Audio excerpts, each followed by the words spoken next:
So good morning, everyone. And thank you all for being here for this wonderful 7th King's Summit. I'm sure you're all very excited about what Simon and the team have got lined up for you this morning. A special welcome to those of you who have been before, and a warm welcome to those of you who have not had the privilege of being at a King's Summit until today. A little bit of best practice for today. The fire exits are over here with the kitchen and out the vestibule where you arrived, and here on your right-hand side. So we do politely request that the lovely lunch that we get later on today is eaten in the sanctuary area and not inside the church where we are now. So if you could just make sure tea and pastries only are consumed here. So lunch will be at 1:10 today. And I'd like to give a really big thank you to our sponsors for today. They are Favour House, New Level Results, of course, Lemon Creative, Kent University, Kent Business Schools, the Federation of Small Businesses, and especially to our main sponsors, AZ's Accounts and the Pro Legal Group.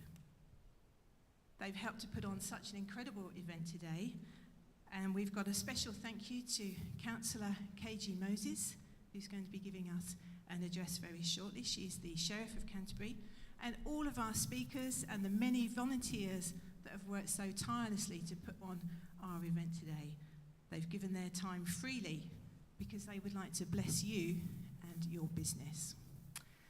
So I would like to welcome Councillor and Sheriff of Canterbury, KG Moses, up to the stage. Give her a warm round of applause, please.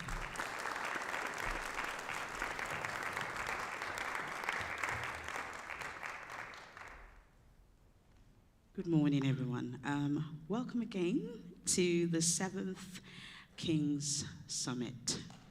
And whilst I was asked to give a 10-minute speak today, I went and did a little bit of research about businesses in the UK. So I'm just going to bore you a little bit with some statistics.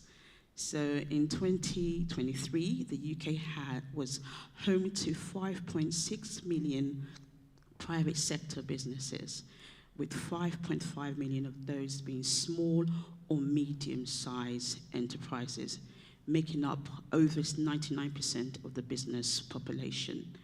Small, medium enterprises accounted for 61% of the employment and 7% of the UK business turnover.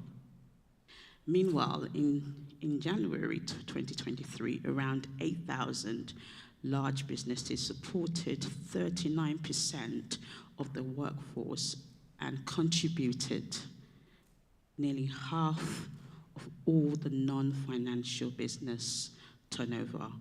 Now, closer to home, in 2022, there were approximately 74,000 active enterprises in Kent and Medway alone. So we can see that businesses are key and vital drivers of our social economic growth, both locally and nationally. So that's why I want to really applaud all the businesses here today for taking the time out of their business schedules to network and to share your knowledge. So a heartfelt thank you to everyone who purchased a ticket for this event, because 100% of the proceeds will go towards the chosen charity, which is the Mission Aviation Fellowship. And I just wanted to wish every business here growth and continued success in the future. Thank you very much.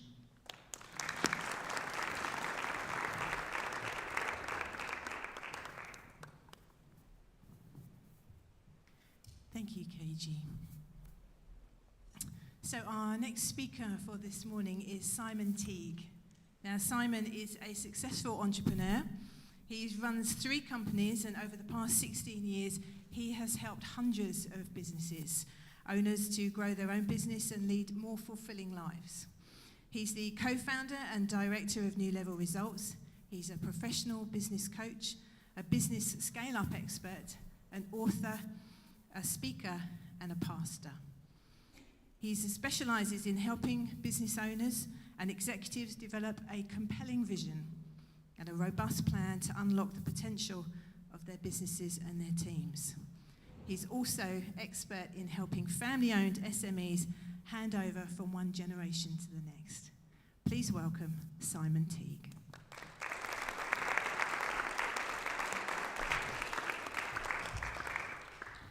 Hello everybody, how are you doing?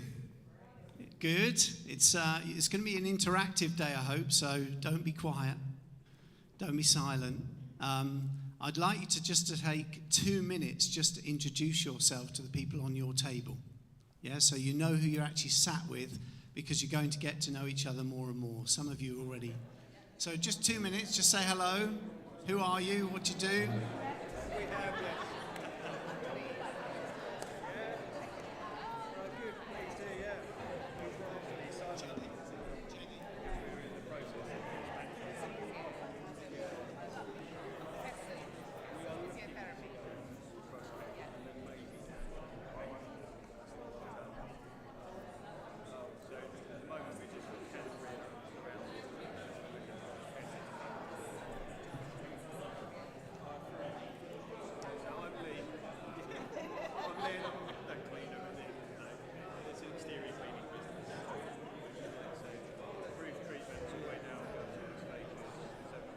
Okay, that's enough of that. It's so good to be here. This is the 7th King's Summit that we've held. 7 is a very good biblical number, but we really feel like God has blessed us and blessed every single business that has ever come to the King's Summit, and we're praying that you'll be blessed as well by today. So thank you for coming. We're all busy people, so you're taking time out of your business.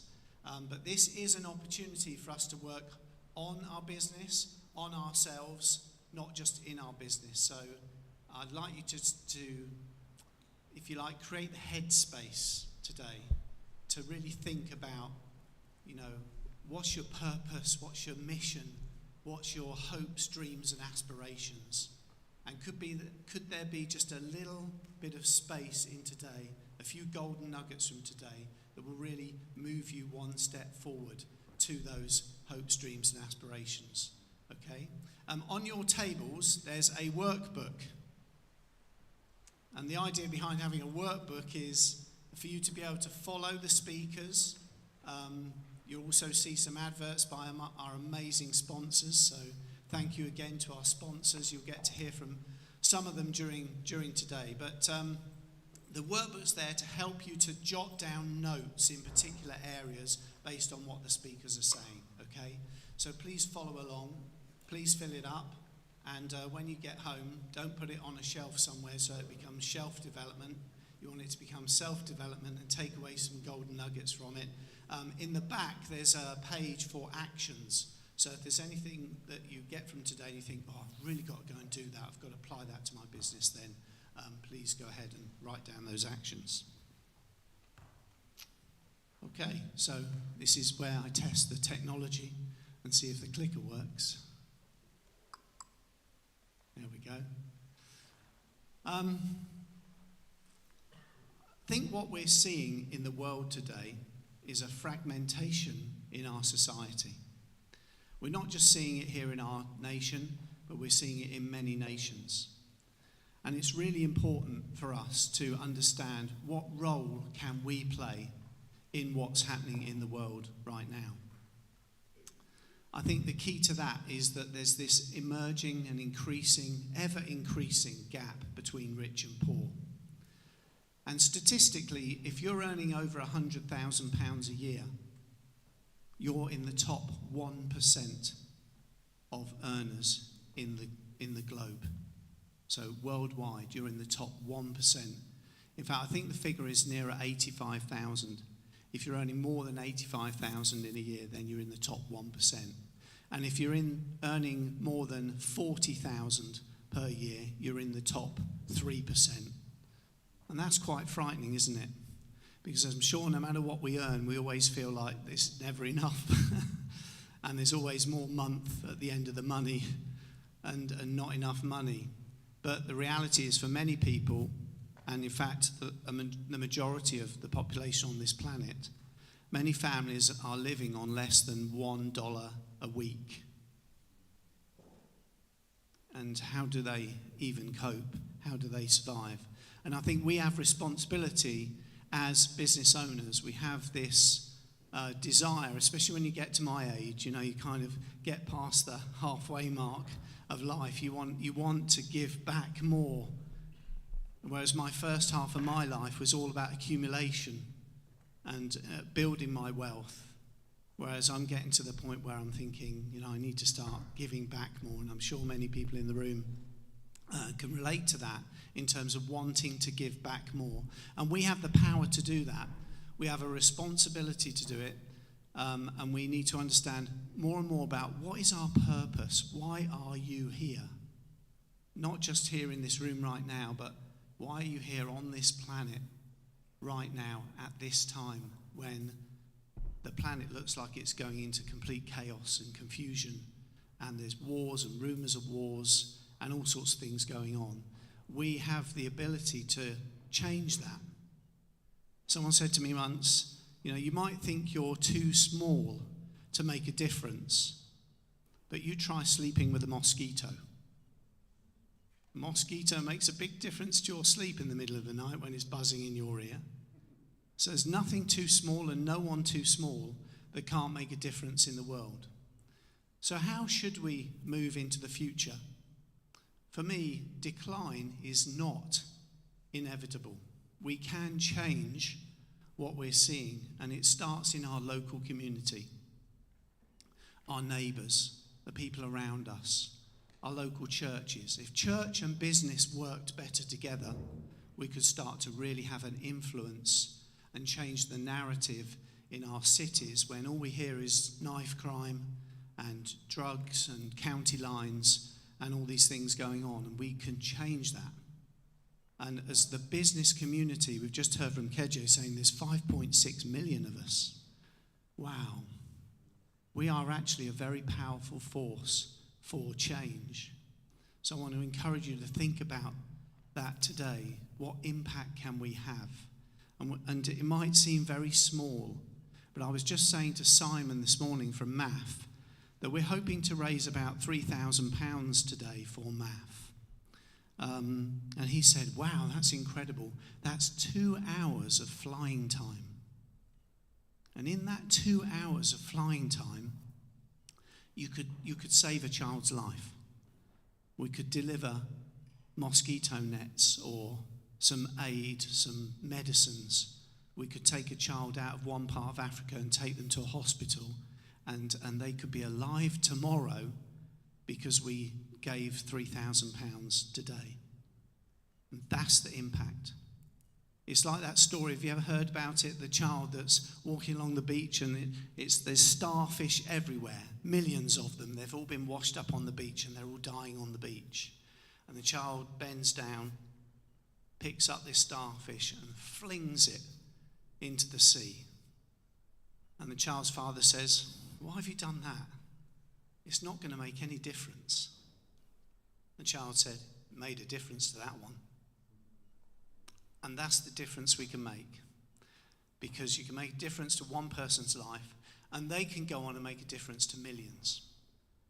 So today is about how can we make that difference? How can we think differently? There's this lovely saying up there on the slide, no good tree bears bad fruit. Every good tree bears good fruit. My challenge to you today, in your business, in your personal life, are you bearing good fruit? And I trust the answer to that is yes. But could you produce even more good fruit? And how would you go about doing that? We each have an important role to play in the future of society. And it's the business people that I believe can make a massive difference. If we show up, this is our watch. If we man our station and show up in a very positive way and start having very positive conversations and an impact on the people that we meet and speak to, our clients, our suppliers, our counsellors, our government, then we can change things for the better. Okay? Our next slide. Oh, that's down to me, isn't it? It's my responsibility. So the King's Summit really is, why we're here is to engage with each other. Okay, I want you to take the opportunity. Please search for someone in the room you've never met. I know that's a bit difficult at networking events because you kind of feel, don't really know anyone. Go and meet someone you've never met. Get in touch with them, speak to them, find out what's going on in their world and their business. And that sharing, that ability to share, can be very powerful. It can open doors that we didn't expect for them to be opened. So this is all about doing something that's for the good of all, okay? It's a movement of people who showed up, and you showed up today, and we're very grateful that you did. And I know MAF will be very grateful that you did as well. But we can wreak untold miracles in our communities and on this planet when we show up and when we work as a strong business collective. And that's really what the King's Summit is about. Every year we get together and we just create this environment. And in many areas of society we're seeing this grow now. There's some amazing organisations appearing, from faith-driven entrepreneurs to all sorts of different groups of people that are starting to want to change the narrative that's going on in our world. And I have mentioned about giving back, so we want to give back things to you that we think will be helpful to you along the way. So this is my next thing I just want to share with you, and it's in your workbooks. So the question is about your vision. Do you have a vision? Do you have a vision for your life? And I've seen this model a number of times, and you may already have seen it, so it's not something that's come from me, but I'm sharing it with you just to get you to do some thinking about where you are right now. What do you want your life and your business to look like in 12 months' time? And there's a very nice page on the workbook. In fact, could I, Dave, could you do me a favour and give me that spare workbook and I'll walk you through it? Super. Brilliant. On page 3, living a fulfilling life. And I've put 5 headings there. I want you to think about your skills, the things you want, your life experiences, because memories often come from our experiences in life, don't they? What you've achieved and what you want to give back. And what I want you to do now, just for 2 minutes, is write down and think about the past 12 months. So the top section is about the past 12 months. Where have I developed my skills in the past 12 months? What have I improved? What have I learned in the past 12 months? The next column, what have I accumulated? Yeah, I wanted something, a new car. Yeah, I got the new car. Whatever it was, the things that you want. Material things mostly go in there. Life experiences. A lady from our church went on this amazing cruise this year to roll around Canada, and it sounded fantastic. I did offer to carry her bags, but she wasn't interested. But it's life experiences. What have you experienced in the last 12 months that you think, wow, that was just amazing? What have you achieved in the last 12 months? Any accolades or awards? And then giving. What have you given? And giving isn't just about money. Sometimes it's about time. Sometimes it's just a kind word to someone. But I'll give you a couple of minutes now to go through those columns and fill that in. Just look at the past only, the past 12 months. Sorry, David. Thanks, Dave. Sorry.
How are you doing? Give it 30 more seconds. I bet there's some really good stuff you're writing down here. So we might need a roving mic in a minute for anybody that's willing to share.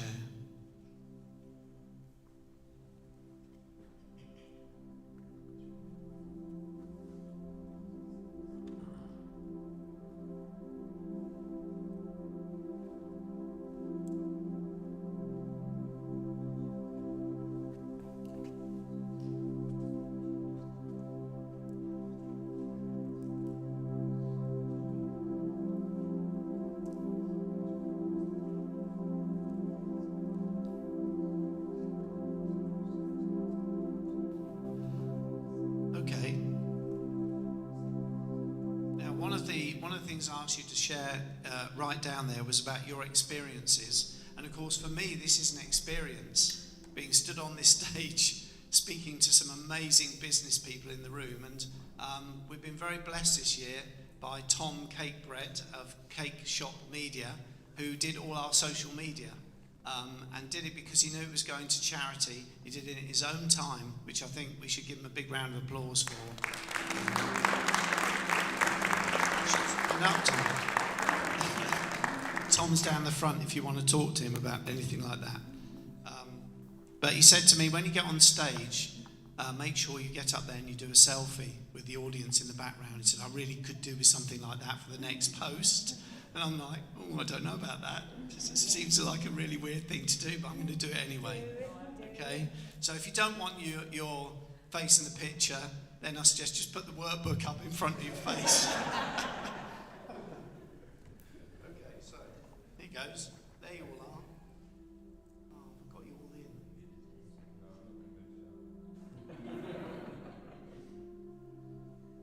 I should look professional, but it doesn't. Anyway, super. So, does anybody want to share? What are they? Is there something on that list in the last 12 months that you're really proud of? You look at and you think, oh, that was just brilliant. That was. Yes, Gabriel. So Gabriel at the back table. No. There's a microphone behind you. Thank Yeah. you. I just want to explain why I'm here. I was an entrepreneur in the 1980s. I had my own computer consultancy. I was very successful. Then I met Jesus, and he changed my life. And what I want to say about this year, I've known Simon since 2016, and I was here at the first King's Summit. I supported him in prayer. I came to the second one. This year my wife died, and on Easter Sunday I launched into full-time Christian ministry. And what I want to share about this year, I now know 5 people healed of cancer. Many other healings, many people's lives have been changed for the better. And my vision is to go around doing good like Jesus did and ministering life to people, because that's what he came for. He died on a cross, he rose from the dead, and he told us to go into the world and minister life to people, and that's what I'm here. God bless you. Thank you, Gabriel. It's amazing. Amazing. Super. And anybody else got anything? Yes, Tom. So we need someone to run all the way down the front now. This is where our mic runners are going to get very fit. Yeah, I think for me, in terms of life experience, one of the positives of being a business owner is the fact that you can choose your time, you can choose your hours, and you can choose the flexibility of doing your job as long as the job gets done. And a couple of life experiences I've had in the last 12 months personally was driving in Europe for the first time ever. Been to France, but that's a few miles. But we went to Germany for a family holiday, which was very nice and a lovely experience. But also going back to the flexibility of work, I was able to take my son, who's a talented footballer, to Spain for a football tournament across the Easter weekend. So I was able to have the time off work and then share that moment with him. Wow. That and he will remember that for the rest of his life, won't he? That's amazing. Thank you, Tom. Really brilliant. Let's have one more. Anybody else got something they'd love to share that can inspire us and motivate us? Maybe a business example. What have you achieved in your business? Have you pivoted your business, changed it, grown it? Or I'll do one for your side. Yeah, go on, Denise. You've got an amazing business. Well, I was going to do a personal one. Oh, well, you can do. It's up to you. Okay, well, only that one thing that life experience I'm really proud of this year is I've been walking the coast to coast with my 2 boys, and well, my husband as well, but he can walk. For ages. These are 11 and 12-year-olds, and they did 56 miles in 4 days this week with minimal whinging. So that was good. And then from a business to appease you, we're opening our second location. So for our physiotherapy business, that's quite exciting. Yes, fantastic. And it's here in Canterbury. Yes, at Whitefriars. just round the corner, Yeah. and there's a QR code on the front of it. Yeah. So if you want to improve your health and well-being and get into Pilates, like I've started to, then definitely speak to Denise, okay? Find out what a reformer is. Yeah, what a reformer is. Okay. Super. Okay, let's look to the future. Let's think about the next 12 months. And I want you to look under each of these headings: skills, things you want, life experiences, achievements, and giving. I'd love to hear an example of giving and giving back in the next round, but just think about, what do you really want to achieve over the next 12 months? If you were to have the best 12 months you've ever had in your life, what would you write down under your skills, where you want your skills to be in 12 months' time, things that you want in your life, life experiences? Under achievements, I'm thinking the business achievements. Okay, I'll give you a steer on that. Sorry, that was really bad. I should have put the heading business achievements. And giving. Yeah, giving.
So for those of you that have just walked in, great to see you. We're on page 3 in the workbook.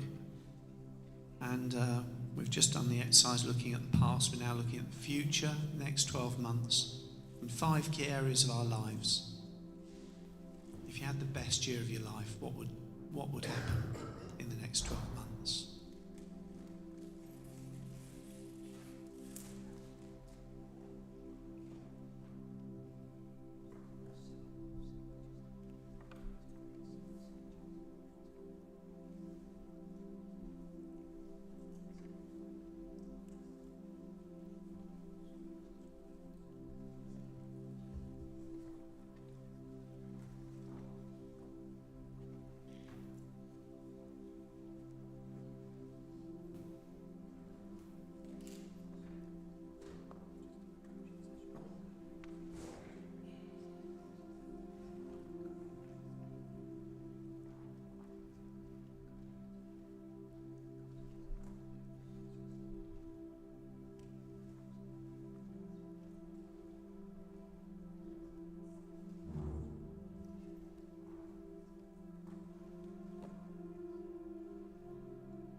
Okay, how are we doing? Looks like most of you are there. Who would like to share something about the next 12 months, something really exciting that you've written down there, which has not yet happened, but you want to be able to almost come back here again in 12 months' time and say, this happened. This was pretty ambitious. Yeah, Simon. Good morning. So my name's Simon. I'm here with MAF. So I'm going to use this as a pitch.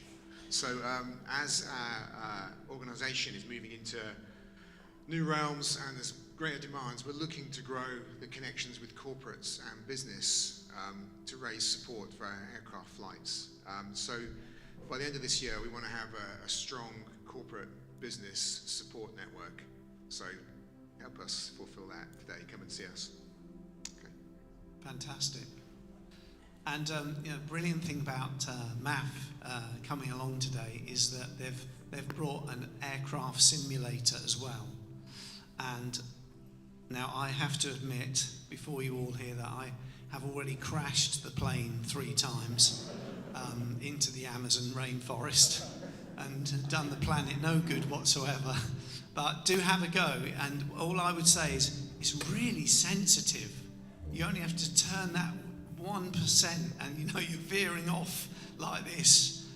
So do have a go on the flight simulator. It's really good fun, but it'll give you an idea of a little bit of some of the conditions that the pilots fly in. The brilliant thing about MAF is they're actually, could I say that you're the world's largest airline from the perspective of flying hours? Yeah? Yes, wow.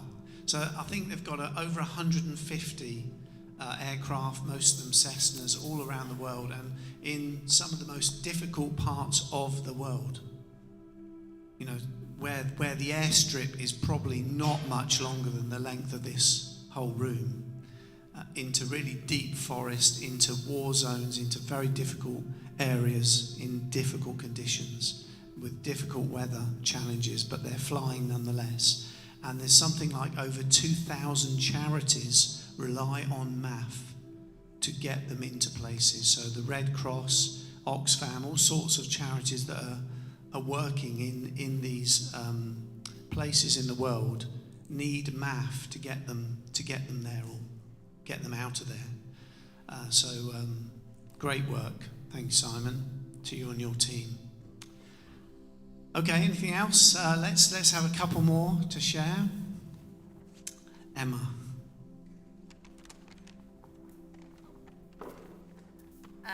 Hi, Emma Howitt. I am a property investor and I'm really excited. I'm just about to complete in the next couple of days on a really big HMO, which is a house of multiple occupation in Hastings. And what I'm really excited about this is twofold. One, it's in a horrific state at the moment and people are living in it, which is really bad. So it's really exciting. It's going to be an incredible place for 10 people to live and really contribute, have a great place to live, to contribute to society. But equally, I feel really fortunate that I sort of mentor and coach people. So it's another opportunity because there's so many landlords fleeing from, rightly so, some very scary things that are happening at the moment. And I really want to be able to share that there are ways of continuing to provide a great service, a great product for people who need homes, and for it still to be a viable business as well. So yeah, I'm really excited about that. And I'd like to win an award because I've won an award last year. And so if this particular deal, because it's a really great one, could win an award, then that would be able to push this information further, I suppose. Wow, excellent. That's great. And, the property industry is getting very innovative as well. And Emma is selling a hotel. It's worth about 1.7 million, but you can buy a raffle ticket for £5. Or you can buy 4 raffle tickets for 10, something like that, isn't it? So, you know, if you want to own a hotel or win a hotel on a raffle ticket for a £5, I mean, that's got to be worth it, hey?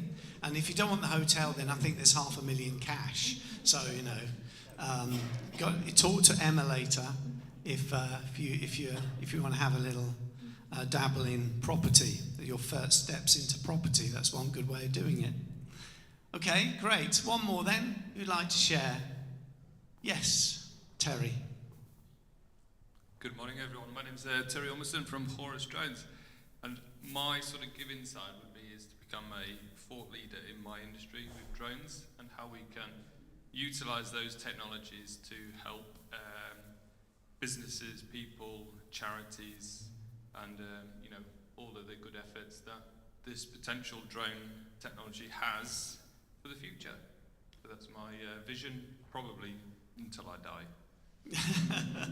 Brilliant, and what a great vision as well. I've seen some of Terry's drones, and they're military-grade drones.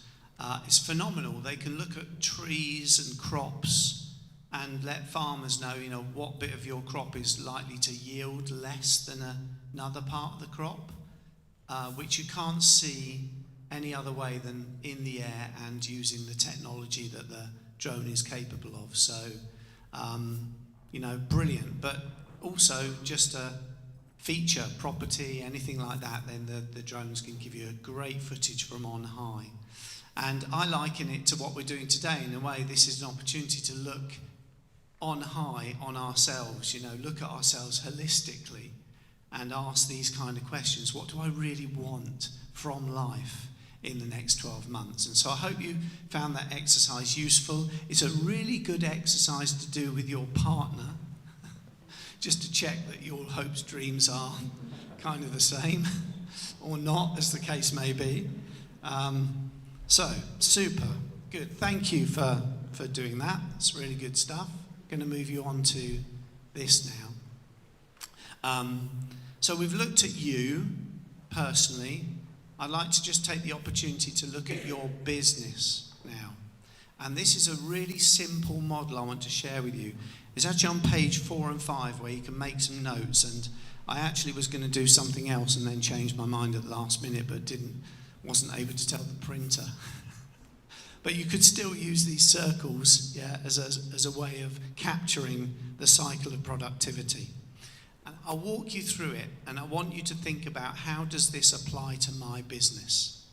Okay, so number one is what most of us do with our business is we create something. We get an idea. You know, as business owners, have you ever woken up at 2 o'clock in the morning and thought, genius, and then gone back to sleep and woken up at 8 o'clock in the morning and thought, I had a good idea last night, but I haven't got a clue what it was. But we get these moments, don't we? Our business never actually sleeps. And if your business is like mine, it's like a spoiled child that's constantly demanding my attention. And my wife often says to me, "Are you present?" And I'm like, "No, I'm just speaking to my business. It doesn't stop speaking to me." But we get these amazing ideas. So you get an idea, yeah? A bit like Denise shared earlier. They've got a great idea to open a Pilates studio here in Canterbury, and they're running with it. So they've created this idea, and behind it, it needs a plan. So you have a plan, okay? Hopefully not like a business plan that's thick enough to choke a donkey, but just a simple one-page plan, which I'm a big fan of. Yeah, just a clear plan of what you want to. You sit down, you create a plan, okay?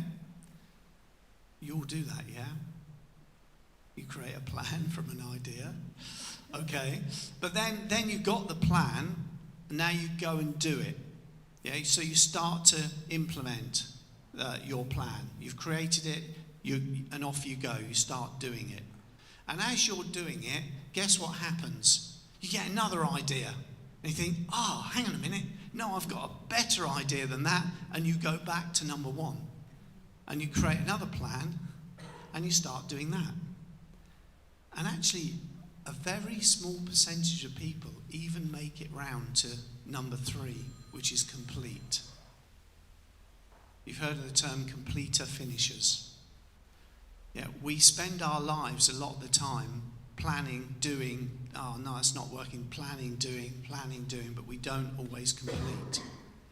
And the cycle of productivity, what it's challenging us on is it's saying you need to get round to number 3 before you even think about number 1 again. So if you get another idea, just park that, but keep doing what you've started and complete it. And the challenge then in our busy life is that we plan something, we do it, and if we can then complete it, we're so busy we rush straight into the next plan. Yeah, so we do 1, 2, 3, 1, 2, 3, 1, 2, 3. And we're not spending any time in number 4, which is acknowledge. And number 4 is actually what you've just done for yourself by looking back 12 months and asking, what did we achieve? But it also adds the, how did I achieve it?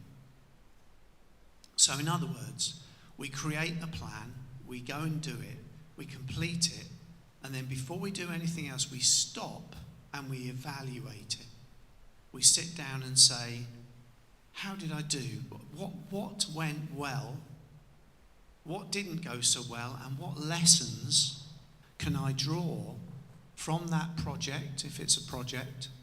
What lessons can I draw and take those lessons then into the next plan? Yeah, because then you are going to continually improve. It's a continuous improvement cycle. You get better and better at planning, doing, completing, because you're evaluating. This is where it's very, very good to have a coach. I'm not going to try and sell coaching to you. But if you've got someone else that you can sit with and say, actually, we've completed that. This is what we learned. This is what went well. This is what didn't go so well. What lessons can we draw from that so that we don't make the same mistakes over and over again, and that we don't lose sight of our ingredients to success? When I visit companies, I often do what's called a stop, start, continue plan. That's worth making a note of. Stop, start, continue. To grow your business, to have a better life, whatever the subject is, what do you need to stop doing? What do you need to say no to? Now, we don't like saying no, we like pleasing people, don't we? But there are some things distract us, they get in the way. What do we need to stop doing and say no to? What do we need to start doing?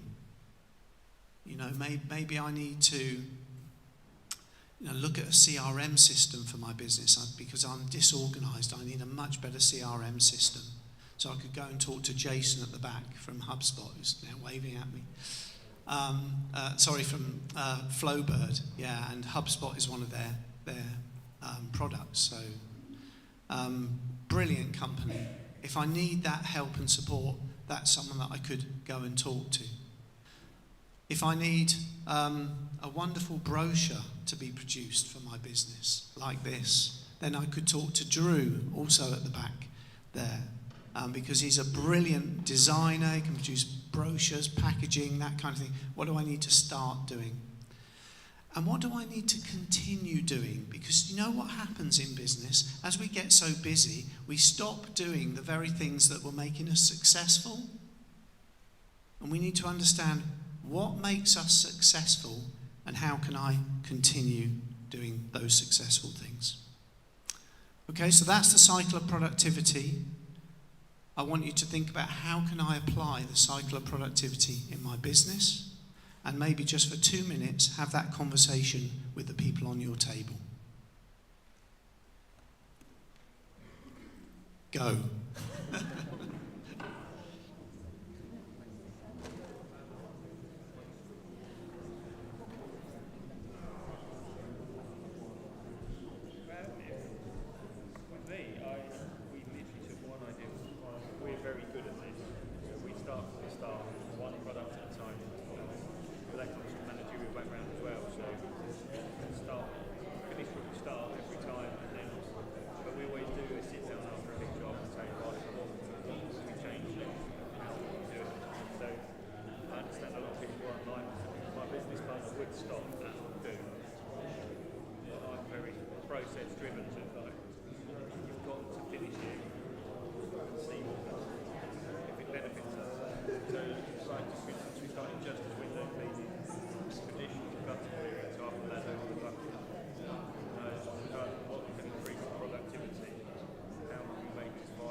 Okay, folks. Thank you. Hope you got something from that. I'm just going to share now this video that's coming up to tell the story of MAF in greater detail and a very specific case study, just 3 or 4 minutes, and then I'm going to hand over to our next speaker. Malaria is still one of the most severe global public health challenges of our time.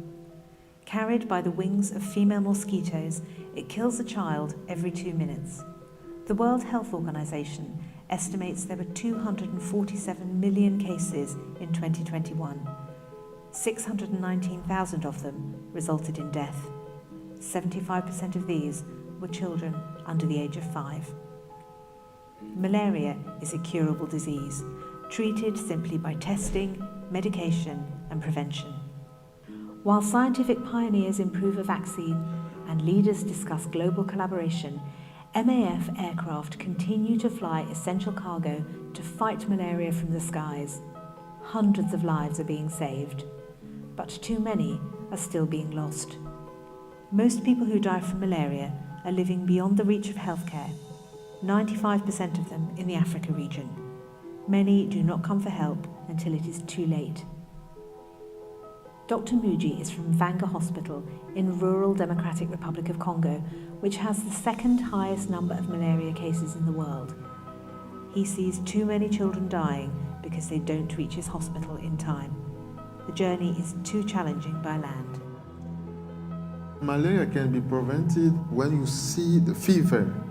You should immediately go to the health center. As soon as they give you the treatment, I think you can avoid severe malaria.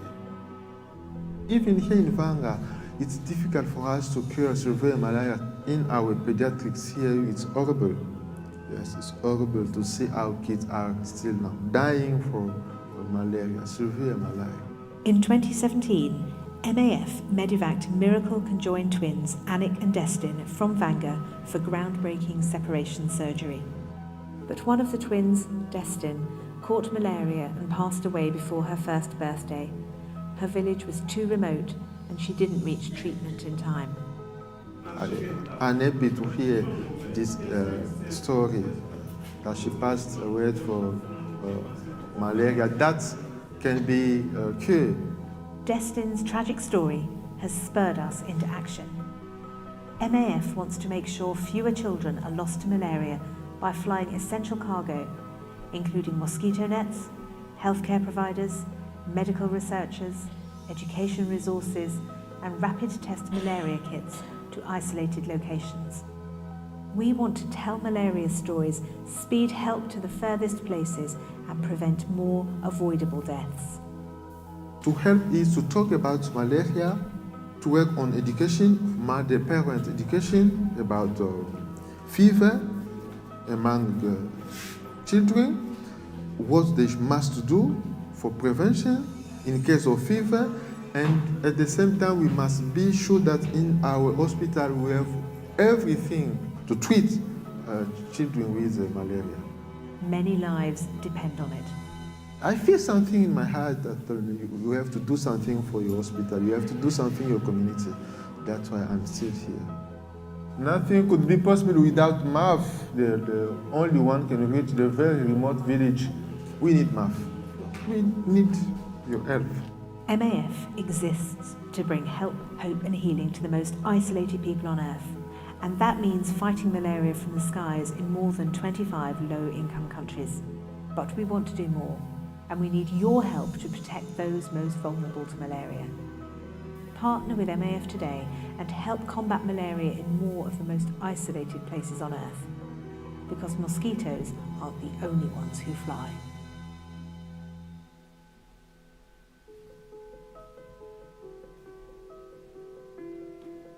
I could get very emotional at this point because I think of my own children, and thank God I live in this country, not in the middle of Africa and many other nations.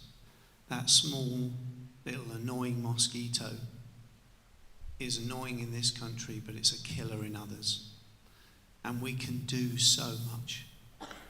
And so I really want to encourage you, speak to Simon and the team today that are here from MAF. Have a go on the flight simulator. We're also running a raffle. So there's a raffle, and we just want to give them as much money as we can, because we know every single penny leads to a life being saved. So if you haven't got raffle tickets, we really want to encourage you to have a raffle ticket. There's a really lovely book that we can give you as the prize. So I think we've got 5 books, so there's 5 prizes we'll draw later and send you away with that book. So thank you, Matt, for being here. Thank you for being here. Thank you for listening to me. And I'm going to welcome on Jenny now to talk about our next speaker. Thank you, Simon. Yes, big round of applause. Thank you so much, Simon. Thank you, everyone. Thank you for a thought-provoking start to our session this morning. So I'm very privileged to introduce our next speaker this morning. Now, Hayley has joined ASETS in May of 2019 as a Client Services Director. She's bringing her 18 years of experience with owner-managed businesses. Hayley's portfolio includes several growing SMEs across many sectors, primarily property development and investment, service-based companies, and entrepreneurs and family-owned businesses who are looking to expand. Now, she's based in their Ashford offices, and a key priority is providing excellent client service and implementation of digital systems, share restructuring, and strategic accounting. So please welcome Hayley Kingsnorth.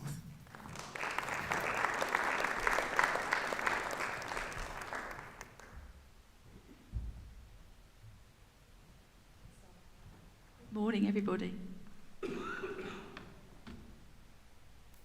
I have my colleague with me as well. I'm struggling a bit with my voice, so I thought to save you all a lot of pain, Kathleen Browning's a director of our Accounts and Business Advisory Services in Maidstone office.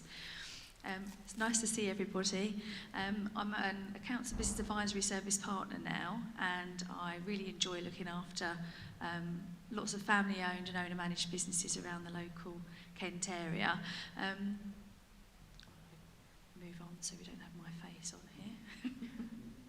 Today I'm going to talk to you about cash flow freedom and what it means for your business, along with Kathleen. Just a very short bit about ASETS as a firm. We are Europe-wide. We're quite a large firm. However, we have 5 offices in Kent, in the southeast, to look after the local businesses around here. The closest office to here is actually over the road in Watling Street in Canterbury. So if you're local, you may have heard of us.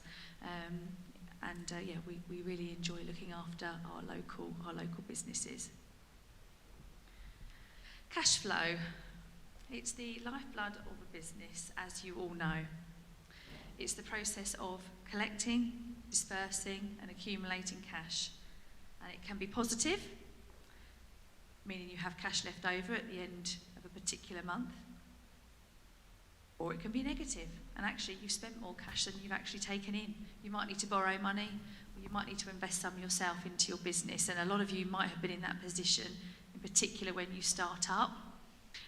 Because unfortunately 82% of SMEs fail due to poor cash flow, and 50% of these within the first 5 years. So it's a really, really important metric to get right. Same with charities. Obviously cash flow is a very important factor, and one why a lot of charities are struggling as well at the moment. So the agenda for the session today, we're going to be planning for the what-ifs, looking at how you can lower cost of sales, look at where the cash goes in your business, look at budgeting, forecasting and profit drivers, and your next steps for your business and what you can do to help with your own cash flow. Then we'll have James Cole from Tallis Independent Financial Advisors will give us a 10-minute update on sort of what it means for you personally as well. And there should hopefully be time for some questions, so hopefully we can be of help to you. It is going to be a little bit interactive as well, so you're going to come up with your own plans to how you can improve your cash flow in your business.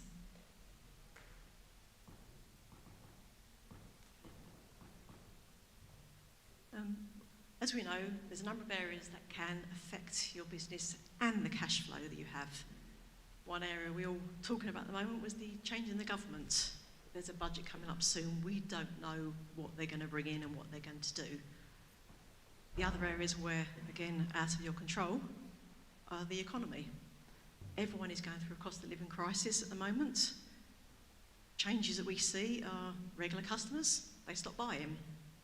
You get fewer inquiries, fewer leads. It's more difficult to get the return on that sale. And customers who do come back, they return less and they spend less each time. These are mostly caused by the cost of living crisis, as everyone is feeling the pinch. Customers are prioritising where they spend the money, and if they feel the value of that product or the service outweighs the price. I'm sure all of us have seen these things happening recently, moving forwards. There are areas where you can control businesses, but other businesses will come along, they'll undercut your prices. You've got your own costs increasing, stock, price, wages, interest rates. It's a scary thought, but it's important that you plan for this downturn and how it's going to affect your business. To enable you to compete, the best way is to try and look at how you can make more money per transaction. Simple task, increasing prices. If you haven't increased your price recently, have you checked to make sure you're still on par with other businesses, similar businesses in your area? Are you keeping track of what you're charging, what they're charging?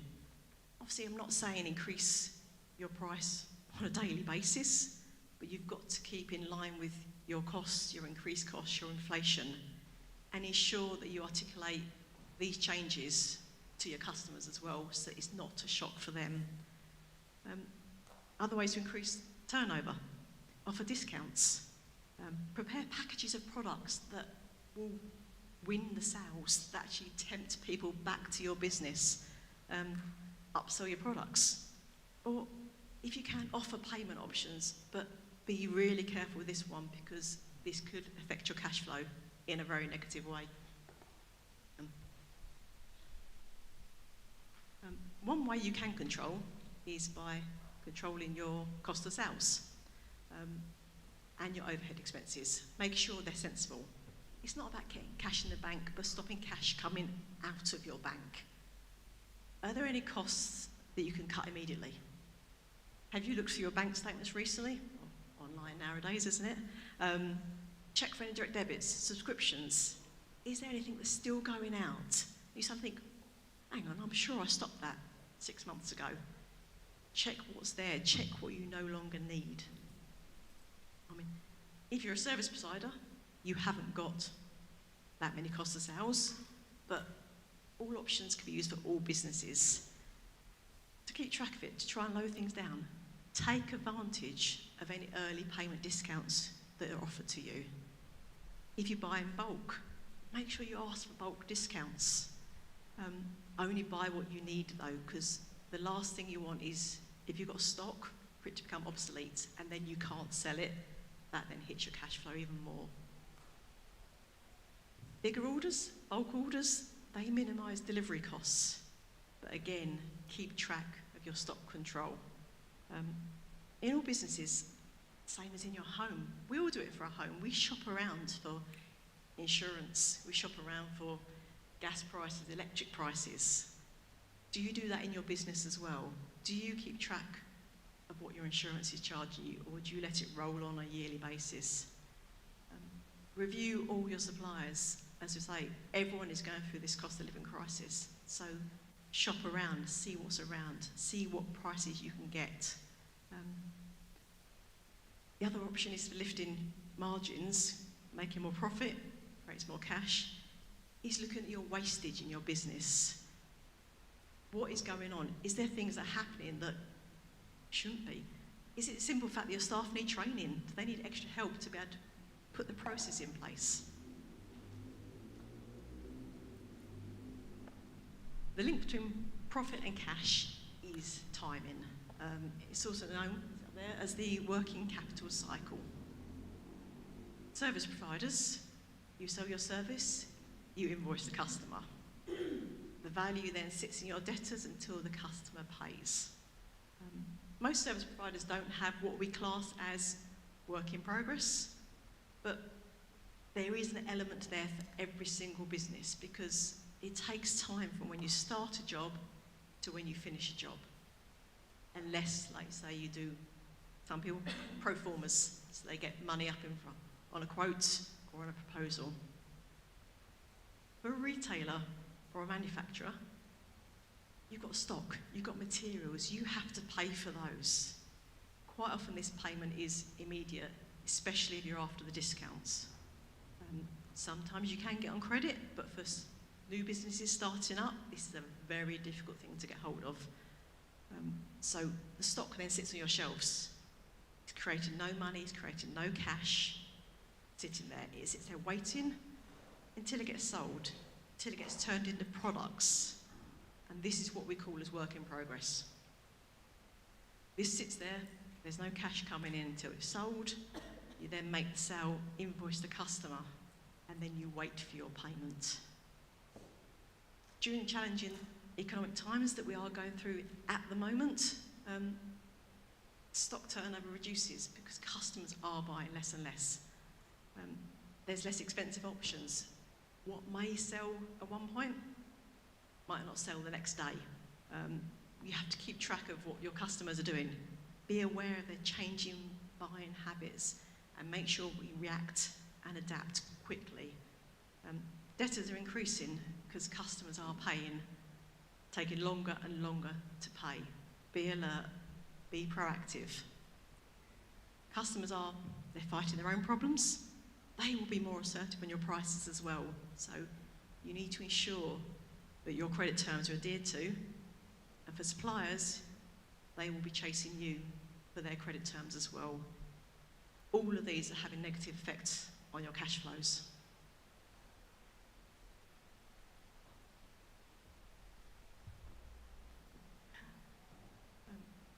This is called the cash conversion cycle. It is looking at a real example of what happens in cash, to how long it takes for that cash to get into your business.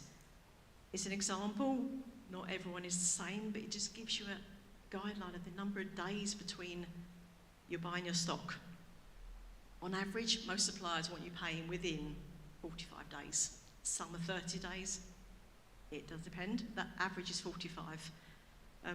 The stock doesn't sell straight away, as I said before. It sits in the warehouse. Some items might sell quickly, but again, you need to be reactive to customer change because it could sit there for days. Some stock has to be discounted to move it at all. On average, stock can be held for 60 days. That's 2 months of that. You've paid out the money, it's sitting there. You sell the stock. Customers then have their own credit terms. But a number of customers aren't observing those credit terms, and on average, it can take up to 60 days for customers now to pay. They're calculating the cash conversion cycle, 60 days stock holding, 60 days customers, take off the days you got credit for paying, that's 75 days from the stock to convert to cash. It's a big chunk of time in your business. And obviously we need to keep track of it to ensure that we are reacting and changing with the times.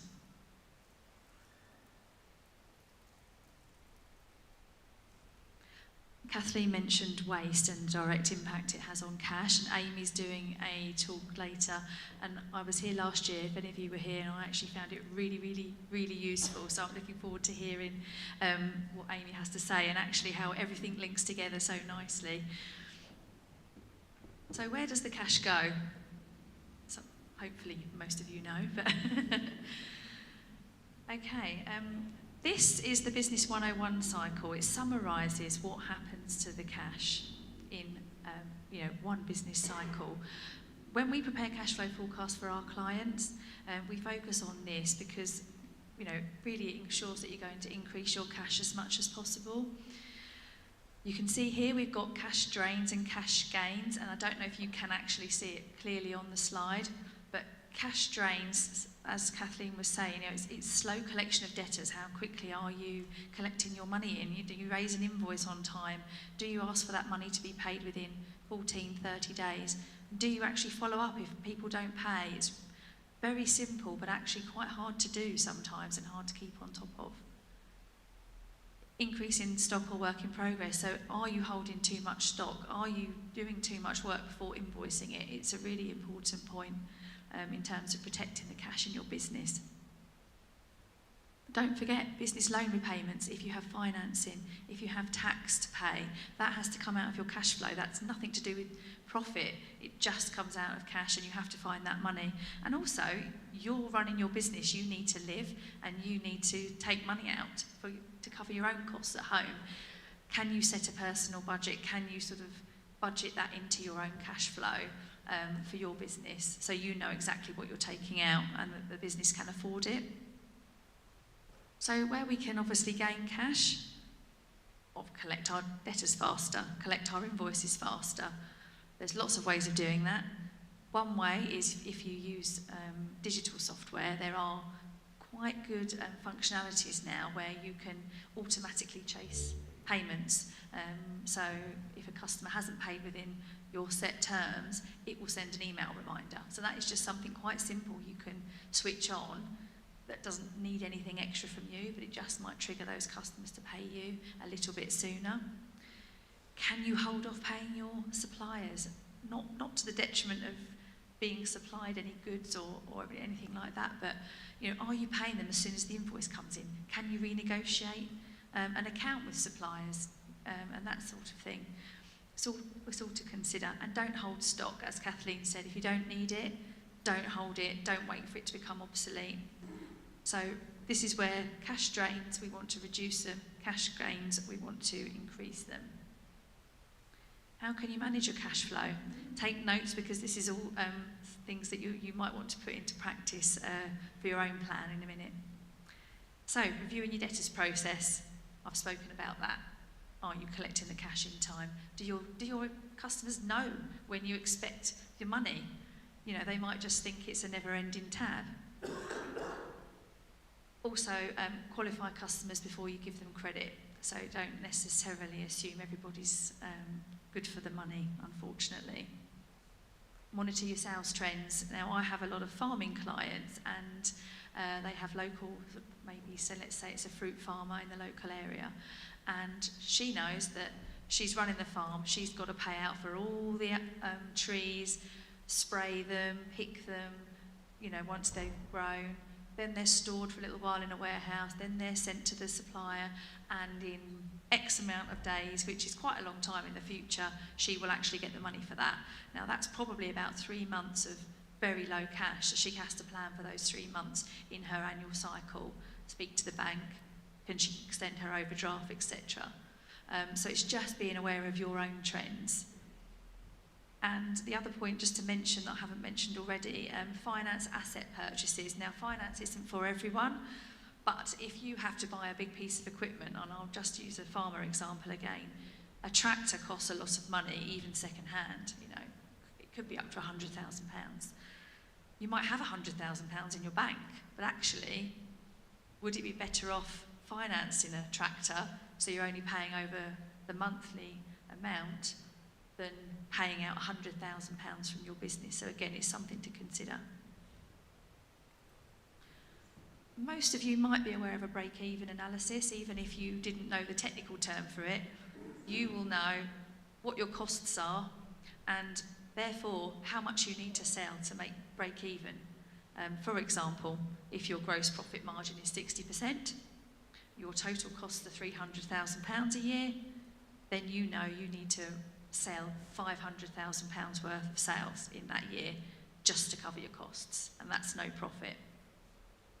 So it's just worth having an idea as to where your own break-even analysis is. And second to last slide before I ask you to do something. Just budgets and forecasts. I don't know how many of you have a cash flow forecast or monitor of cash flow in your business. Do I dare ask for a show of hands? So, some of you do, fantastic. It's not enough just to set the budget for the year and also forget about it. You do need to monitor a budget to actuals so that you can plan and make amendments as you go forward. And actually, you should review this at least monthly. And I know it's another thing you've got to try and fit in. Right. Last thing, and again this links into what Simon's saying really, you can't procrastinate. You have to put your plan in place. You have to look at what do you need to make your cash flow work for your business. Procrastination, it just makes easy things hard and hard things harder. So, next steps for you all. You do need to set aside your time, and today is a great opportunity. We'll give you a few minutes to start your process. What are your goals? What are your cash flow goals? Review your progress regularly. You do want to nurture your customers. You want them to come back. And what are your KPIs? Do you have key performance indicators in your business? And actually, you could link them. If you've got members of staff that you look after, you could link them to performance reviews and remuneration. So, for example, I had in my head, if you're a larger business and you have a credit control member of the team, could you link their rewards to how quickly they're able to get the money in for your business? And you can monitor that. Put your budgets, forecasts and processes in place. That's something to take away from this.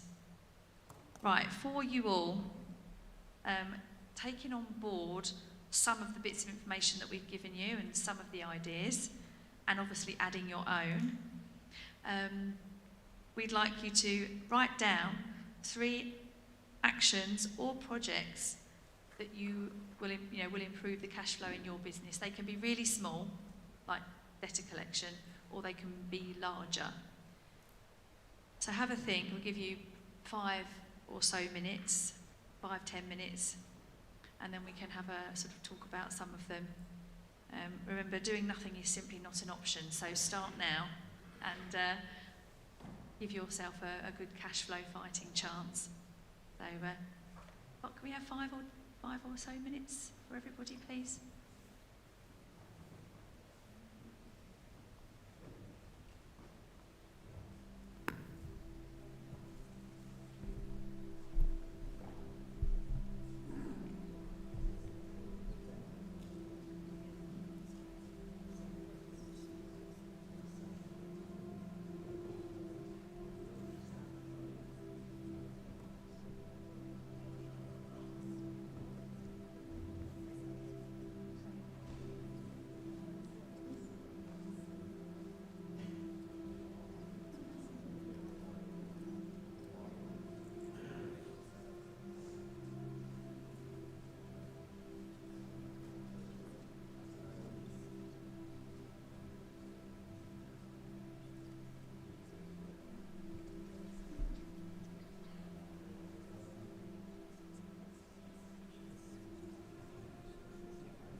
Sorry, it's a bit quicker than we thought. We had less time than we thought, so we'll probably be finishing your time about now.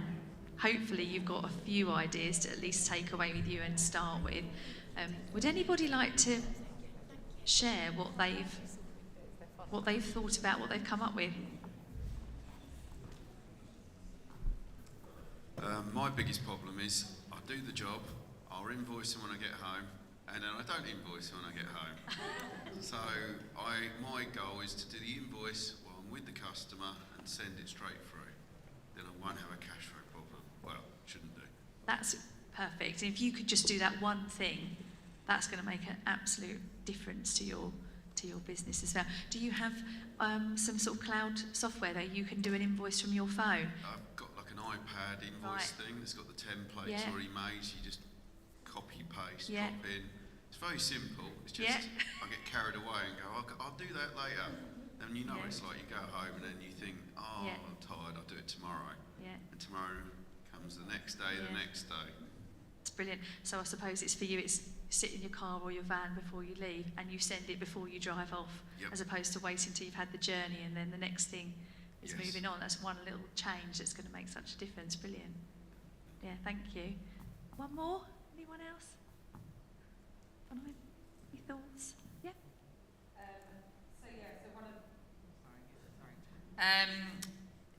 So I have a mentoring, which is quite a reasonable cost of product, and then I'm launching a book, but obviously that's a very cheap product. Anyway, recently I've written a property mindset course, which I would call something that is a much quicker decision and wouldn't need so much chatting through. So you've reinvigorated me and given me some more ideas on how to launch that, and I'm really excited about that. Oh, fantastic. That was really good. Thank you. Obviously we're around for questions, so after or at lunch, so very happy to talk to anybody. Right, we'll leave questions probably to the end if that's okay, just because of time. Parting thought from me, from Richard Branson. Never take your eyes off the cash flow, because it's the lifeblood of the business and that really does matter. I'm going to pass you over now to James Cole. He joined us last year, if you were here last year, and everyone really appreciated the information and the wisdom that he was parting on us. So we'd like to bring him up again today, because once you've got your cash and you've got your money, then you can do something with it for your own future and your own benefit. So, hello, James. Good morning, everyone. How's the clicker going? Oh dear. While Richard Branson's on the slide, I'll just share a sort of lesson of my own. Oh, wonderful. That's connected to Richard Branson. One of his pieces of advice is, if an opportunity presents itself, say yes, and then figure out how you're going to do it afterwards. I've learned in my own professional career and business life that's actually terrible advice. So if you are going to read the gurus and the billionaires like Richard Branson, don't necessarily follow all of their advice. Has anybody read his biography? He's very early, Losing My Virginity. He talks about how he very nearly ended up in prison, and his mum had to take out a second mortgage on a house to bail him out. So very, very successful individual, but don't necessarily do everything that he suggests. There you go. Right. I just wanted to talk about surplus cash in your business. So I'm talking to those of you who don't have a cash flow problem. But in actual fact, depending on the sort of business you have, you may hold quite a bit of cash anyway. If you're a charitable organisation, quite often you'll have a large endowment of funds that you don't spend, but you earn investment returns on those funds, and it's the investment returns that you then put to charitable work. In my own business, because we're regulated by the Financial Conduct Authority, we have to hold a certain amount of cash or cash equivalent on our balance sheet that would allow us to have a managed liquidation of the firm should anything go awry. So we're in a position where because of the regulatory nature of what we do, we're not actually allowed to just fail very quickly. We have to hold a certain amount of cash on the balance sheet and kind of have plans for anything like that. Oh, clearly I'm not planning that is going to happen. So there will be some of you in the room who just hold surplus cash in your business, and that's what we're thinking about. Are these slides on here as well? Can I just open that up again? Because I realise that I probably need to get some new glasses to be able to look at the screen that's over there, and I don't want to keep turning around like that if I can get away with it. Thank you, Hayley.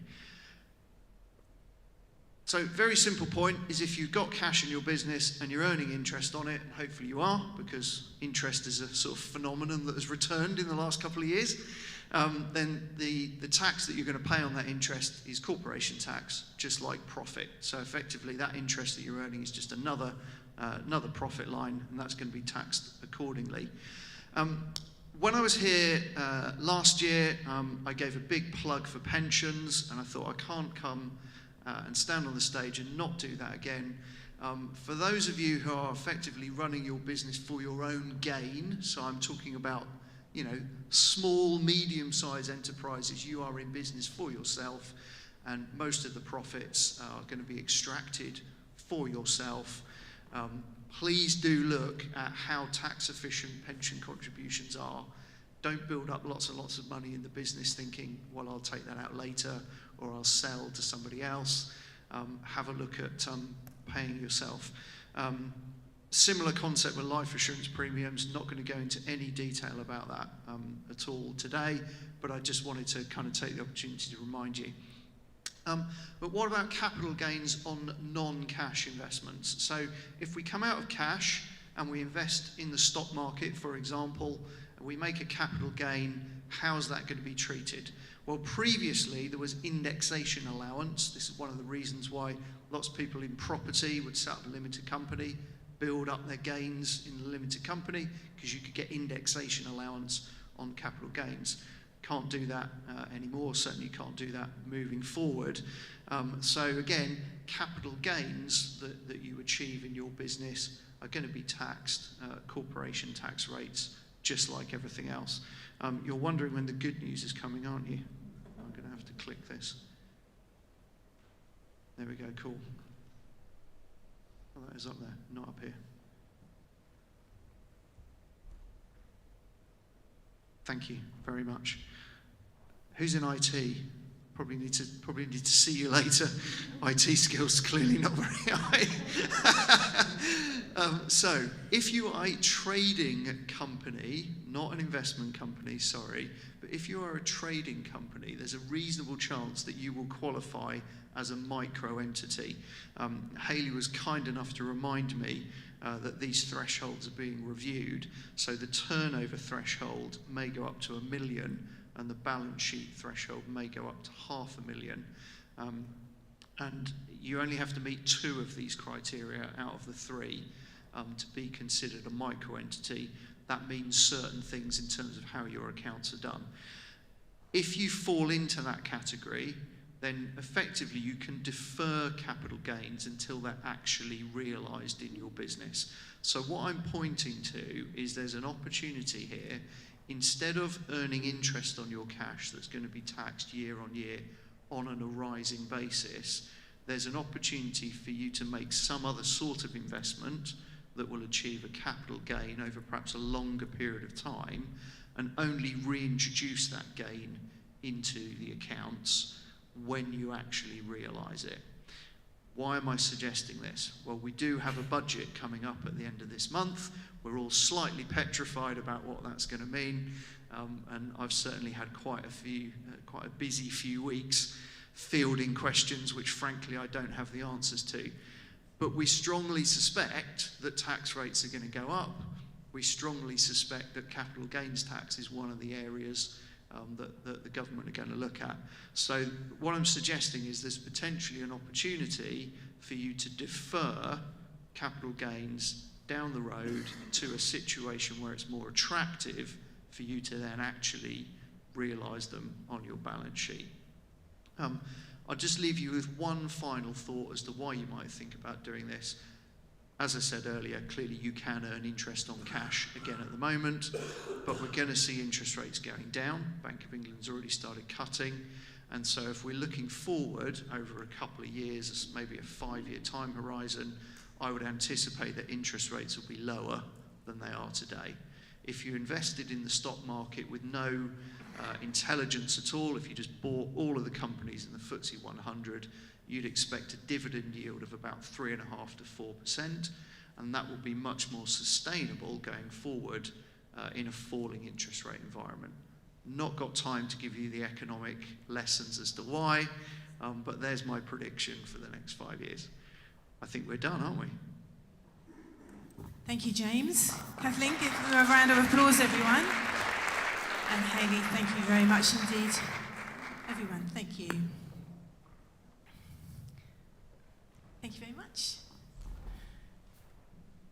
So they say smile, you're on camera. And you know you're on camera, don't you? Yes? But you're also on YouTube. It's going out live. So those technical people amongst us, Tom, I'm looking at you. Dave, the IT guys. So if you would like, share and comment on that and really help us spread the word about all the good work that's going on here today, it would be fantastic. So that's the King's Summit on YouTube. It's going out live now, so welcome to all those watching us around the world. So I'm very excited about our next speaker this morning. We're going to be hearing from Emma. Now, Emma is a distinguished civil and commercial litigation solicitor with over 17 years of expertise in her field. She specialises in employment law and debt recovery. Emma's substantial legal journey includes 11 years at a Legal 500 firm and leadership roles as head of litigation. She is renowned for her client-centric approach. Her pragmatic and straightforward litigation style has earned her accolades such as refreshingly proportionate costs, and judges have hailed her masterstroke strategies in challenging cases. Please give a warm welcome to Emma Lee.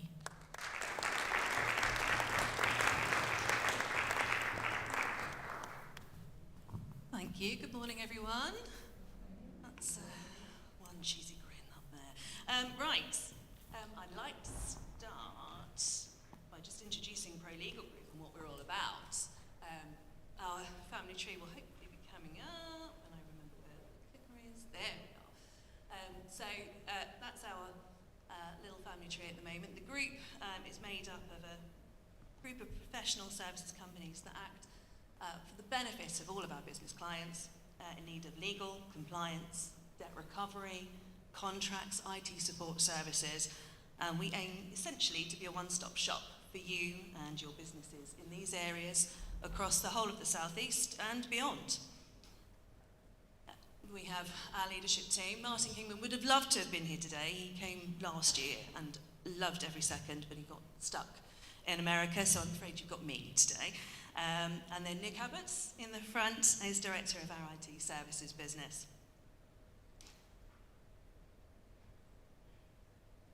So I thought we'd start talking about terms and contracts.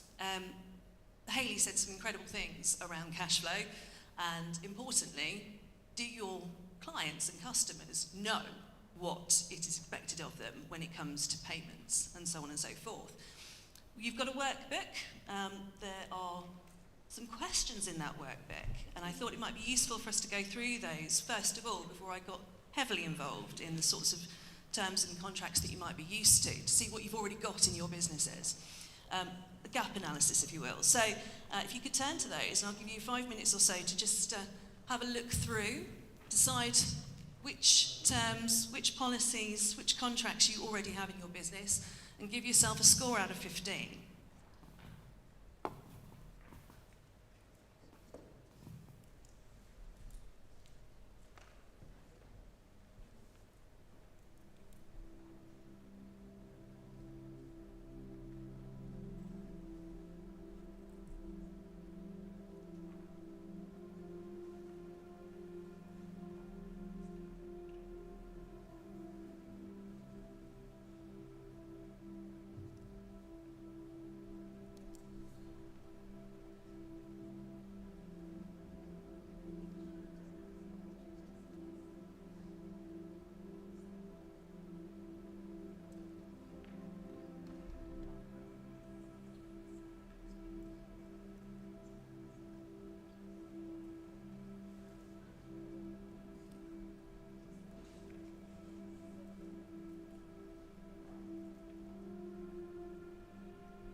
So was that enough time for everyone?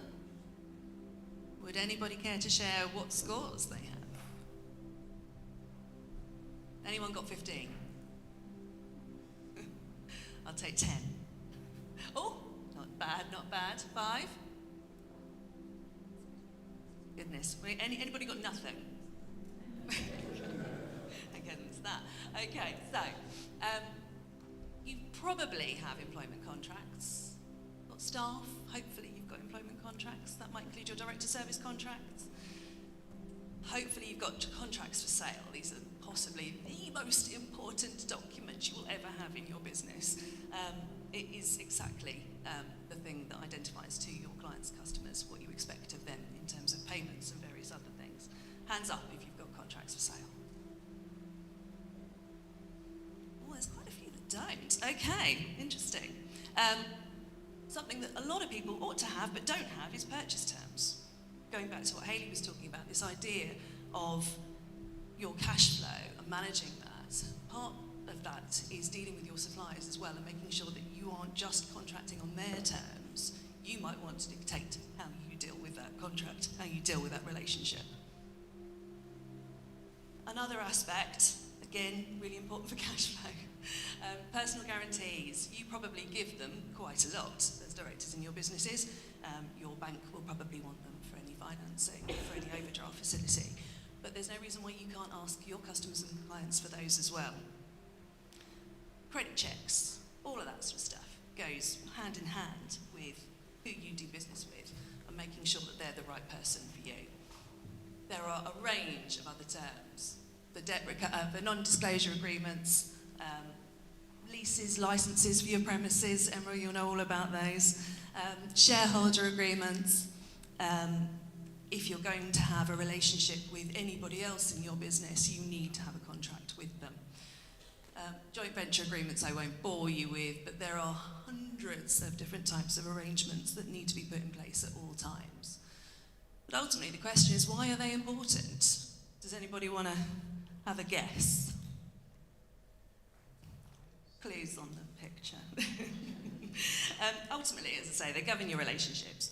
I'm going to zero in on sales and services contracts because I think ultimately they are, aside from cash flow, the other part of the arterial aspects of your business. They are also your lifeblood and you should really consider them exactly like that. The sorts of things that we want to have in your terms and conditions are the whats, the wheres, the whens, and even sometimes the how. So what you're providing, where you're going to deliver it to, or who you're giving it to, when you're going to do it by, and sometimes, as I say, the how, if you're going to deliver it by a particular method. The price is the most important thing. You'd be surprised how many contracts I see that don't contain a price. Regulatory terms, if you are regulated by anyone, then there are lots and lots and lots of requirements that you might have, particularly if you're dealing with consumers over other businesses. You want restrictions, you want exclusions, you don't want to be in a position where you are accepting liability for anything and everything. You want to keep that as limited as possible. If something goes wrong in your relationship, perhaps you can't deliver on time, perhaps there's something wrong with what the product that you're providing, you want to keep that as tight as you can. Dispute resolution terms are also really important. You want to be in a position to have a clear understanding of what happens in the event that this goes wrong, where you go to resolve that issue. For the most part, the court is the primary place to go, but it's not the only one. You can go to arbitration, you can go to adjudication, and if you've got loads of money and you're dealing internationally, then the International Chamber of Commerce does a really good alternative dispute resolution system. But primarily, and most importantly, when it comes to dealing with your customers and your clients, the payment terms are the things that we are most concerned with. We want to make sure that your cash flow is properly looked after, in which case you have to tell them by when you expect to be paid, what credit terms you're prepared to offer, if any, and it might be that you simply don't want to give them any. You might want to be paid on invoice. And if you have nothing in your contract, then ultimately the law basically says a reasonable term to be paid for it in is 30 days. And that, frankly, is a really long time, as we have discussed with Hayley. So you want to be in a position where you are making sure that you're being paid on time and when you need to be. So when I came to look at what it was we were talking about today, the brief was legal basics. So law in itself is fairly complicated, so I thought we'd keep it simple, and I couldn't think of anything less than the alphabet, A, B, C, D, of contracts for sale. As I say, I wanted to just keep the focus on that aspect because it is so very important. So A is for approach, and this is really what we talk about in law terms as invitation to treat. So this is all about how your relationship started. Who was involved in that relationship? That's a really important point from a litigation point of view for later on in the event that anything goes wrong, because one of the many things that we're told is that the person that signed up to do the work with you didn't have the authority to do it, and therefore they get out of the contract. So we need to make sure that we know exactly who we're dealing with. Where your meetings are, if you are seeking to conclude your contract at somebody's home, that can cause you all sorts of problems from a consumer regulation point of view, and we need to make sure that cooling off periods and things are offered. If it's in your office or showroom, it's a different story. Perhaps you're dealing with people by telephone call or email inquiry, in which case incorporation becomes a real important point. Or you might have a website form or something else, or just a shop front, in which case, essentially, you are just offering your services at that point.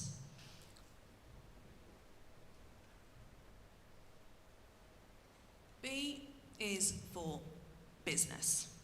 So this is really where it comes to. So the terms of business, once we've produced them and we've told everybody what it is we expect from them, we've got to incorporate those terms. I can't tell you how many times I have come across a scenario where my clients say to me, well, Emma, my terms and conditions are on my invoice. And that's great if you're doing lots and lots and lots and lots of transactions with one individual person or one individual business. The problems there arise where it's a single one-off transaction. The first time your customer knows anything about what your terms are is at the end, when you've done it, and it's all too late. We need to be in a position where your terms and conditions are highlighted from the very first interaction with your clients, whether that's on your website, whether that's on your emails, whether that's spoken about in the context of telephone inquiries. They are the most important documents and need to be mentioned at every touch point with your customers.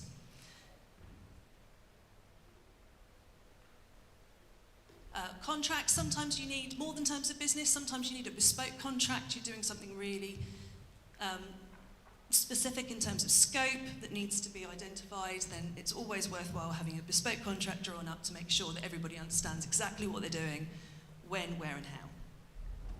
Sometimes quotes and purchase orders are enough to identify your terms of business. If there's a reference to them in there, brilliant. But beware the purchase order, because if you put a quote out and somebody comes back to you and says, oh yes, I'd like to do that, thank you very much, let's get on with it.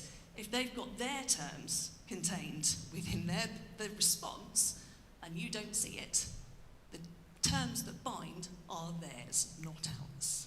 So we have, it's called the doctrine of battle of the forms. So the last person in is the ones that bind. So we need to be very cautious about those responses and making sure that if we see somebody say, but it's subject to my terms, or there's reference to their terms in their responses, that we make it very clear that we are contracting on ours. And that applies even to emails and texts and WhatsApps. I can make a contract out of anything. Essentially, I don't need terms of business, I don't need a contract. I can manage a contract out of an email. I can manage a contract out of WhatsApp. It's best to avoid those things because they don't often contain enough information about what it is you're trying to achieve. And that's where problems arise. Now we can have verbal contracts, we can have contracts, or we can even create it through your website and other collateral. And there are occasions where things like leaflets identify enough about the contractual terms that those are what bind. So we do have to be really careful with those.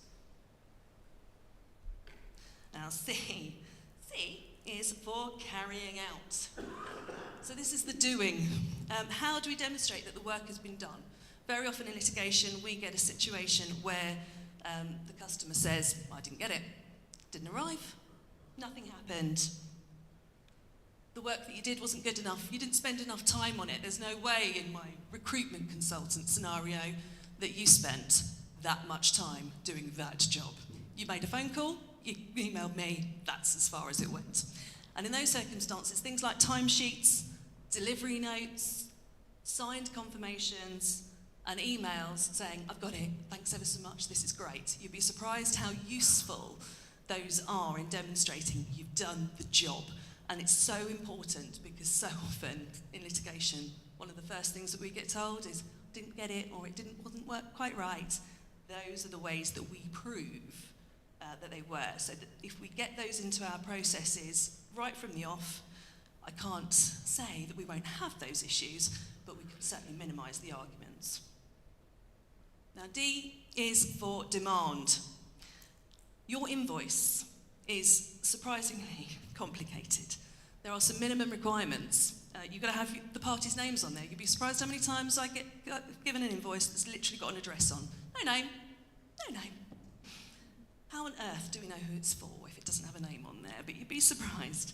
An invoice number, really important. And if you've got a purchase order number, use it, please. It's not essential.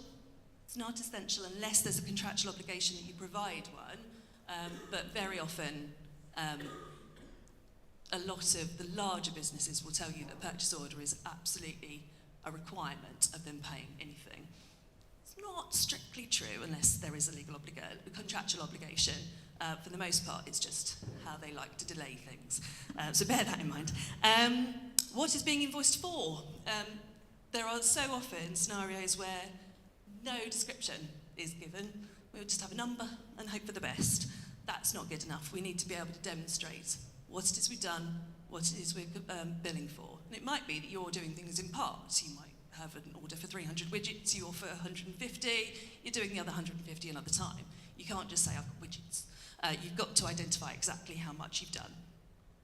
And the VAT needs to be on there, even if it's 0 rated. And obviously your totals. So VAT registration number, also incredibly important. Make sure it's on there. And your date of invoice. And the date it's payable. Strictly speaking, the date payable is not necessary, but I think it helps from the point of view if you have loose-ish terms that say, I'll pay within 14 days. The question is always, within 14 days of what?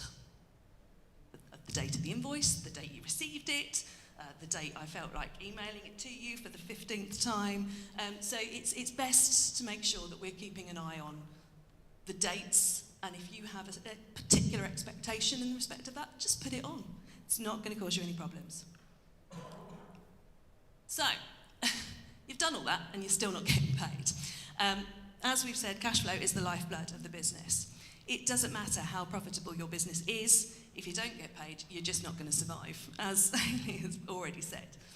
One of the other issues that we have very often is knowing your client or your customer.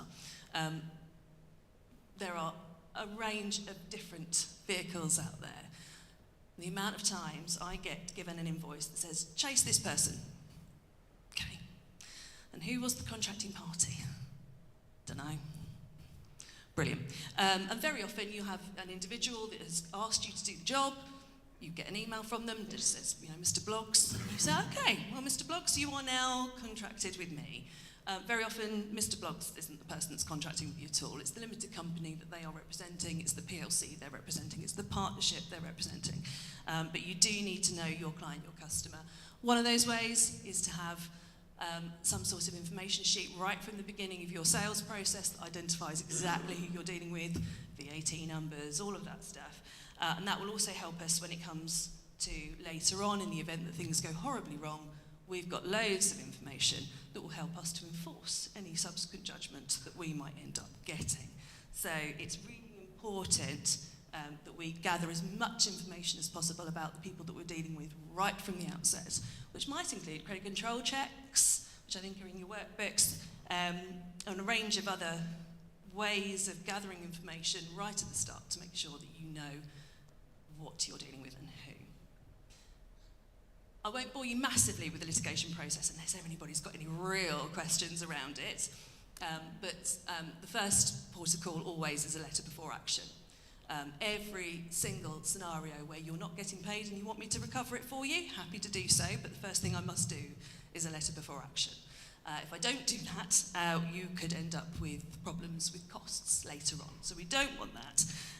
We have to give 14 days for a response from a business, 30 days for individuals, and that also includes partnerships and sole traders. So even though they're in business, they are considered individuals for the purposes of the legislation. So we have to make sure we give sufficient time for them to respond. Assuming there is no response or it's not a constructive one, we go off and we issue our proceedings. So in order to do that, we issue a claim form. We have a response pack that goes with that, and the court issues those proceedings and serves it for us. We don't have to do an awful lot at that point. The defendant at that time has the opportunity to acknowledge service, which gives them 14 further days to respond to the claim. And they can do that response by way of defence, they could admit it, or they can part admit it. Part admitting is a real pain, if I'm honest. It leaves you with a scenario where you either accept the part admission or you reject it. And the problem with rejecting it is that you end up with a defendant action that goes all the way to a contested trial, even though part of it's already accepted. So there are instances where you can make an application to apply for judgment on the part admission, but carry on to a contested action in relation to the defence. But frankly, the system is so slow at the moment that it just causes more trouble than it solves. If you get nothing or a full admission, we can apply for a judgment. That becomes a CCJ. That sits on record for 6 years until such time as it is either expires over that 6-year period or it's settled. If it's settled within 28 days, we can apply for a cancellation, so it doesn't affect credit ratings going forward. If it's after 28 days, the best we can do, unless we can agree to set aside, very often it's marked as satisfied at best, which still is identified on your credit record, but does let creditors know that you are okay to resolve things. So part admissions are dealt with, accept and apply for judgment on that sum, and that's that side of things. So once we've got our judgment, there's a range of enforcement processes that are available to us. The most usually used one is the High Court enforcement officers, the can't pay, will take it away chaps that you see on daytime telly. So, big stab vests, great big guys that go and bash doors down. They don't bash doors down. They try very hard not to. Their main job is obviously recovery. They are actually really good at resolving issues. They're much better in commercial contexts than they are in personal ones because they can force entry to commercial premises. They can't do that in an individual scenario, so they can't just push into your home. It doesn't work like that. If you don't allow them entry in those circumstances, then you don't have to, and they can't do anything about it. So again, when you are dealing with those people that owe you money, bear those sorts of things in mind. Actually, recovering from businesses is significantly easier than recovering from consumers on a number of levels. But going back to defended actions then, so in the event that we issue our claim and they do defend, and they say to us, well, we've got a problem here, we're not prepared to pay for all of these reasons, your delivery didn't happen, the product was rubbish, whatever it is, we then have to respond to those. We get a document called a directions questionnaire, which is a bit of a tick box exercise that helps the court case manage. And then we go through disclosure, witness evidence, experts if we need them, cost and case management conferences, trials, and all that fun stuff. And ultimately, it becomes a relatively expensive exercise, one that we would rather avoid, which is why those ABCDs of contracts is really important to make sure that your policies, your procedures are all in place, so actually we avoid rather a lot of that defended action stuff. Much as I enjoy having the fun and cut and thrust of litigation, I don't want to spend your money that way. I'd be much happier that we get things right for you in the beginning, that your terms and conditions are tough and robust, that your processes are going to protect you as much as possible from that litigation to begin with. So enforcement, as I say, High Court enforcement officers are a really useful tool. The other options are charging orders. If they've got land, they've got premises, we can get a charging order, a bit like a mortgage. It sits on their property for as long as it needs to, and it gains interest for as long as it needs to as well. So it's actually quite a useful way of getting some money, actually, 8% interest, so better return than you'll get in most scenarios. Third-party debt orders is another one. We used to call them the garnishee, where we effectively put our hands into somebody else's bank account and makes them hold that money and pay it over to us, which is always a useful tool as well. If there's any money in the bank account, of course. Can't tell you how many times there are none. Attachment of earnings orders can be useful when you're dealing with consumers because you can get paid directly out of their gross pay in advance of any tax coming out, which can be a useful option, albeit you get pennies in the pound, but it's better than nothing. Insolvency in certain circumstances is a good option, where you are in a situation where you are owed more than 750 quid from a company or £5,000 from an individual. You can make them bankrupt, or you can wind up their companies. So that is often a very useful tool for recovery. And then, orders to attend court for questioning are just one other, it's not really an enforcement method, although we call it that. It essentially enables us to ask a debtor to come to court to explain what their income and expenditure looks like. It provides us with an awful lot of information that will enable us to go back and look at charging orders, attachment of earnings orders, and so on when they answer truthfully and fairly, which is unusual, I'm afraid. Okay, any questions around any aspect of that? Terms, conditions, contracts, shareholders?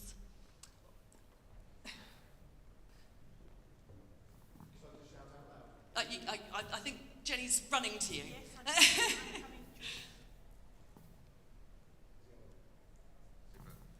thank you very much. I just want to add something in, if I may, because it's worked very efficiently for me. I have great terms and conditions, usually use authorisation to proceed documents, so it's all signed, traceable, but every now and again someone will go, oh, I didn't read your terms and conditions, and then they say, well, I'm not paying. One thing that's worked really well for me is to quote on, create a demand that quotes that Late Payments Act under the government, and I can't remember what I've got to just try to Google it. I'll tell you, Late Payment, the Commercial Debts Act 1998. Yes. Yeah, that one. And it allows you to suggest that all the time it's late, you can add interest and then, a certain rate. And I'll tell you what, it's a brilliant piece of legislation. It's a beautiful piece of legislation. And it's really worked for me, so I just wanted to add that in. Yeah, absolutely. It's so it's 8% above base. So that's a fairly chunky amount of interest that you can add on. You can only do it in business-to-business transactions, though. So when it comes to consumers, we can't use it, unfortunately. But interest still accrues. Section 69 of the County Courts Act allows us to apply interest at 8%. And if you've got good terms and conditions, you can incorporate those anyway. But the other good thing about the Late Payment Act is that it enables us to include charges on top, so administration charges based on per invoice. So 40, 70 or 100 quid per invoice. You've got a £40 invoice, you can chuck another 40 quid on for your trouble. And it also technically enables us to plead reasonable costs of recovery, which is a really useful tool in the small claims track where, generally speaking, costs aren't recoverable. But yeah, absolutely, it's the stick that we use to beat most of our debtors with. You're absolutely right. Hayley, you had a question?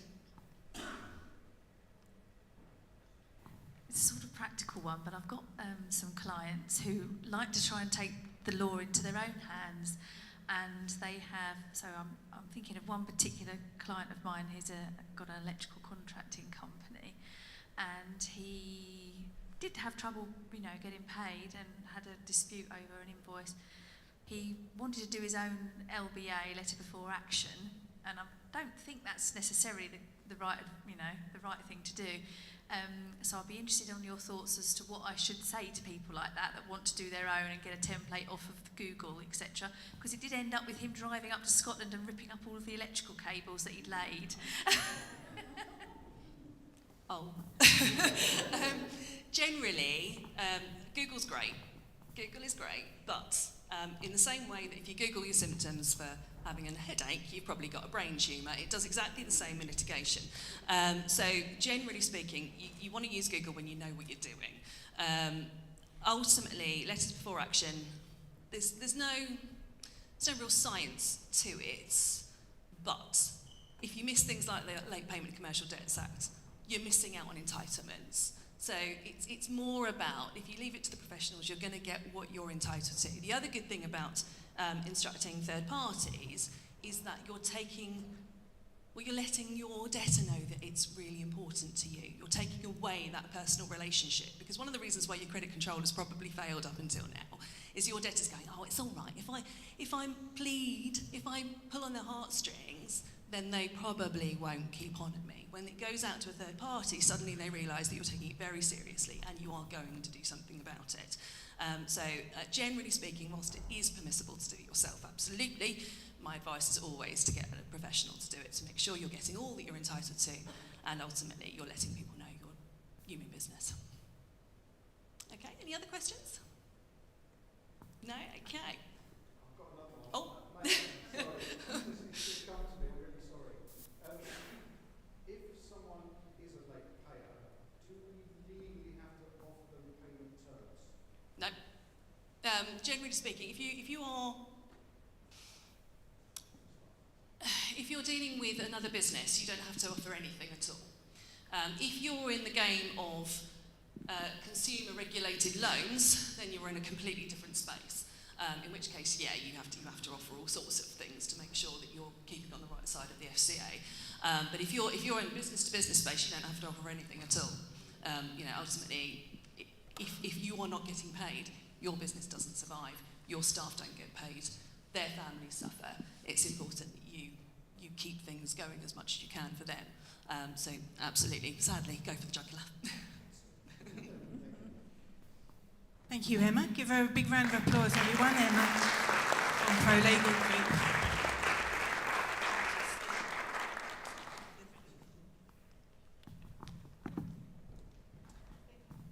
Well, thank you, Emma, for that insightful talk. I saw quite a few light bulb moments going off in amongst you all as I was watching everyone. Now, I'm super excited about our next speaker, Jim Jordan, but before we get there, we're going to have a quick coffee break before then, a little comfort break for you all. But just as a reminder, if you were a little late to arrive this morning, we are raffling off these copies for the charity, the MAF that we're raising funds for today. So if you haven't bought a raffle ticket, then please do. Sharon will help you at the front desk there, so do make your way out to the vestibule if you haven't bought some raffle tickets. But in the meantime, do network. We've got a 15-minute break now for coffee, and we shall reconvene at 11:15 when we're going to hear from Jim Jordan. Looking forward to that.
of like just go for it, and then if they literally go, oh, we really want that room, then we can obviously move bookings around. So it's not like it's people physically assigned to move it. It's just a booking, they don't know. And also with bookings, we can go, oh, we've upgraded you.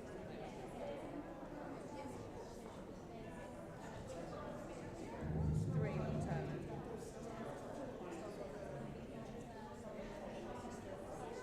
So that is potentially, they book from us. Yeah. So that's, yeah. So what I started doing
probably need a copy.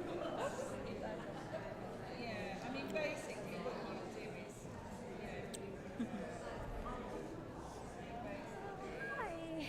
I would say, all rooms, except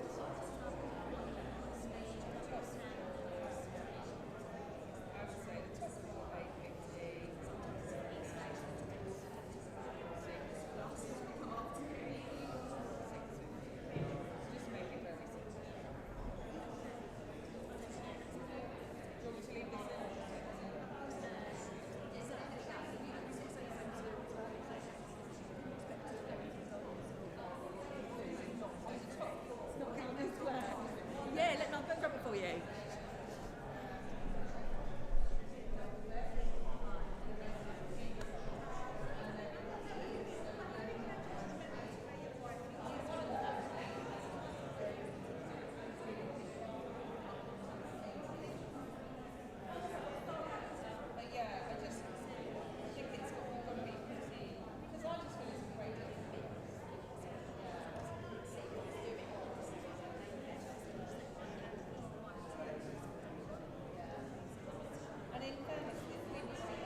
So, ladies and gentlemen, if you could please make your way back to your seats, and our next speaker is due to start very shortly.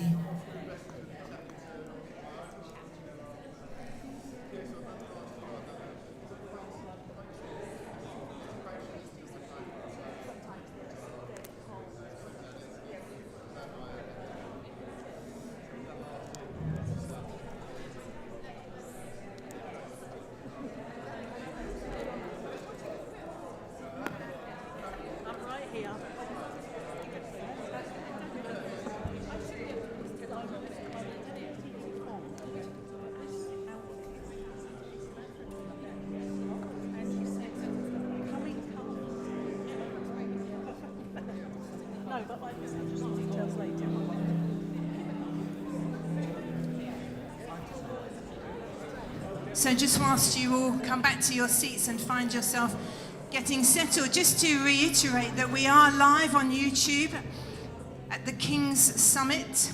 So do like, share and comment and put that on your socials. That really helps spread the word and helps people understand what a fabulous charity that we're all working towards today and that we'd all really like to see succeed. And that's such a simple thing for us to do. If you don't have time to like, share and comment, or you're not online just yet, then maybe you could buy a raffle ticket that are available at the front in the vestibule with Sharon. Then the raffle tickets for the books, and all that money really goes to that wonderful charity that we heard all about earlier on this morning. So our next speaker for today, Jim Jordan, fabulous, a friend of mine. I'm very privileged to introduce him to you this morning, those of you that don't know Jim. He's the driving force behind Kent Business Consultancy. Since 2004, he's been dedicated to empowering ambitious business owners to transition from being merely involved in their business to truly owning it. His mission is simple yet profound: to help you scale your business for sustainable growth, enabling you to amass wealth and achieve the lifestyle that you envisaged when you first embarked on your entrepreneurial journey. Please welcome to the stage Mr. Jim Jordan.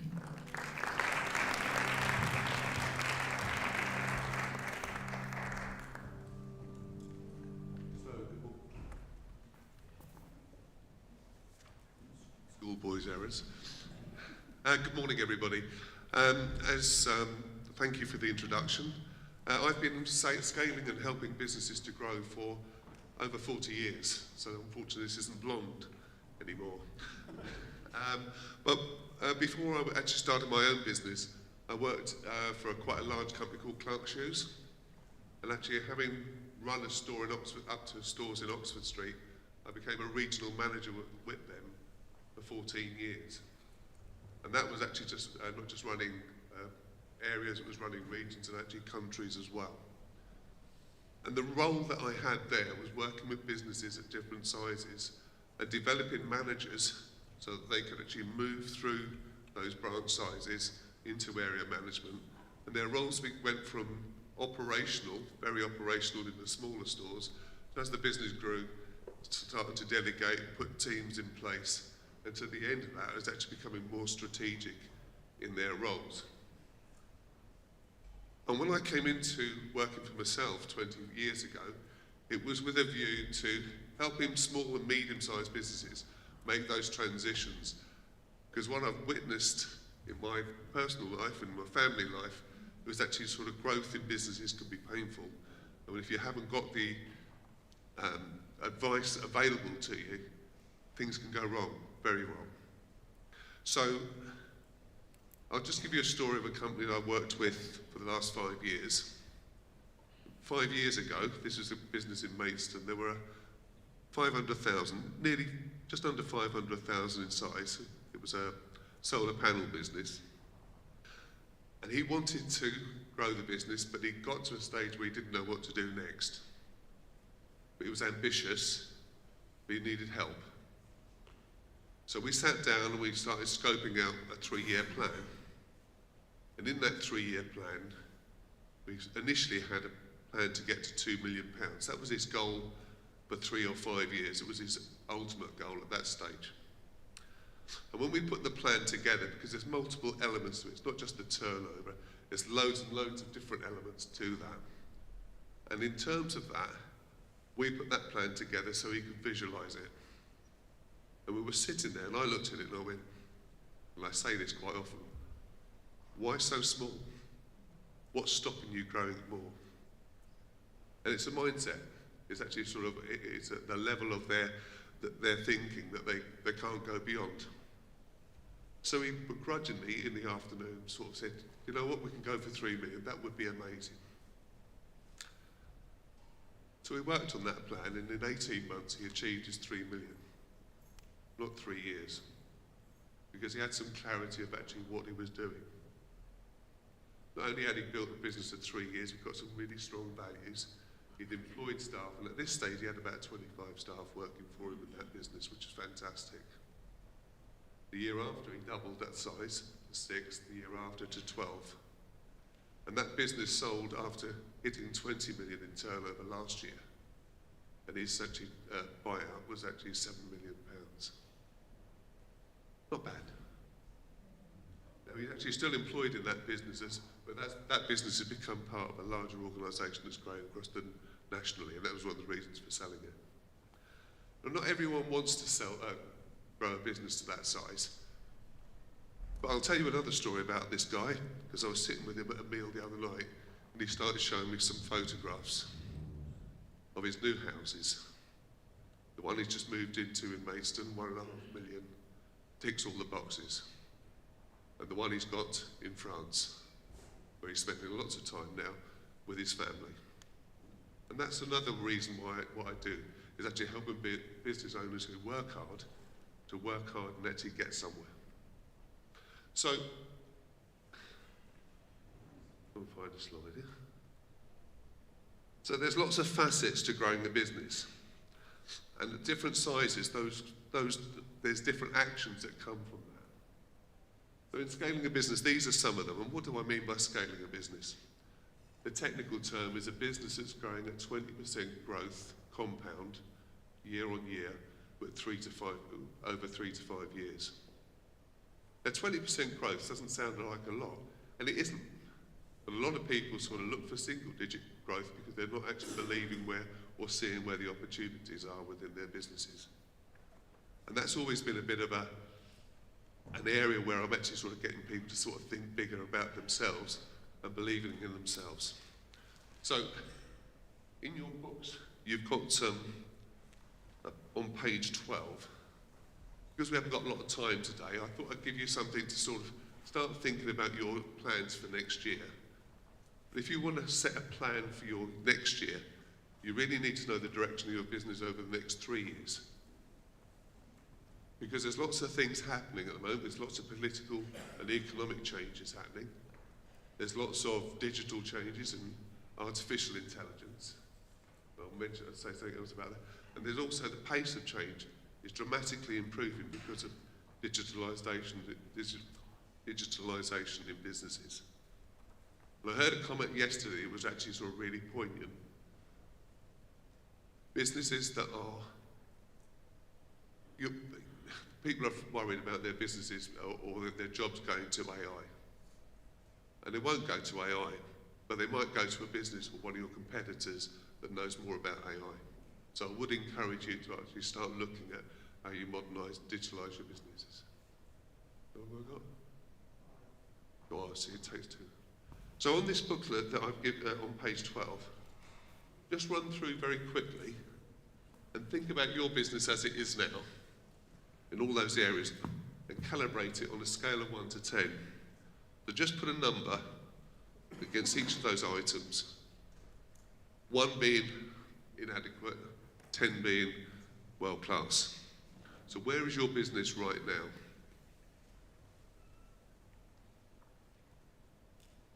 In that process, and you might not have enough time to do that here, what I'd also like you to do is not judge yourself on the score, but see it's a space where you are right now. The real question is, what does 10 look like in your business in those areas? Because all of those areas are important in growing a business, whether you want to scale it or not. So where are you now? What does 10 look like? What could you do in that gap? Where's the opportunities for you and your business in the next year? You can actually make significant improvements in those different areas. And within that, you've actually got to start of a strategic plan for growing your business. Now, I could spend all day talking to you. I've only had 15 minutes. But if anyone wants to follow this up, I would actually be very open to having a one-to-one with you all and scoping out what your 3-year plan might look like. No charge. We can spend 45 minutes to an hour just looking at your business and seeing how I can help you put that in place.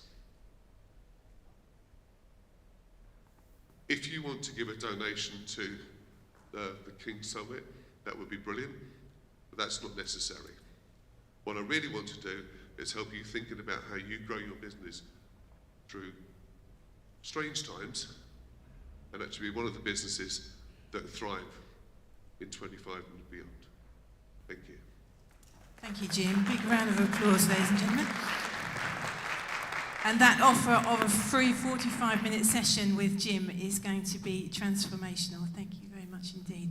I definitely recommend you take him up on that offer.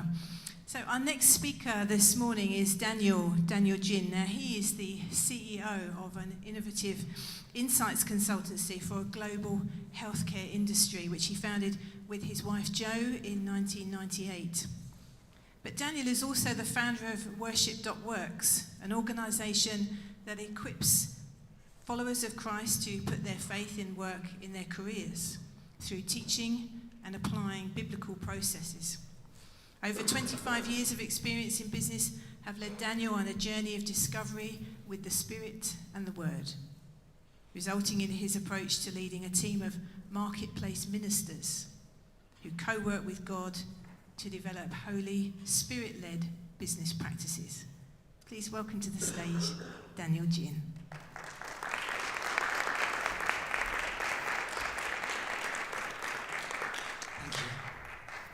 Great, thanks.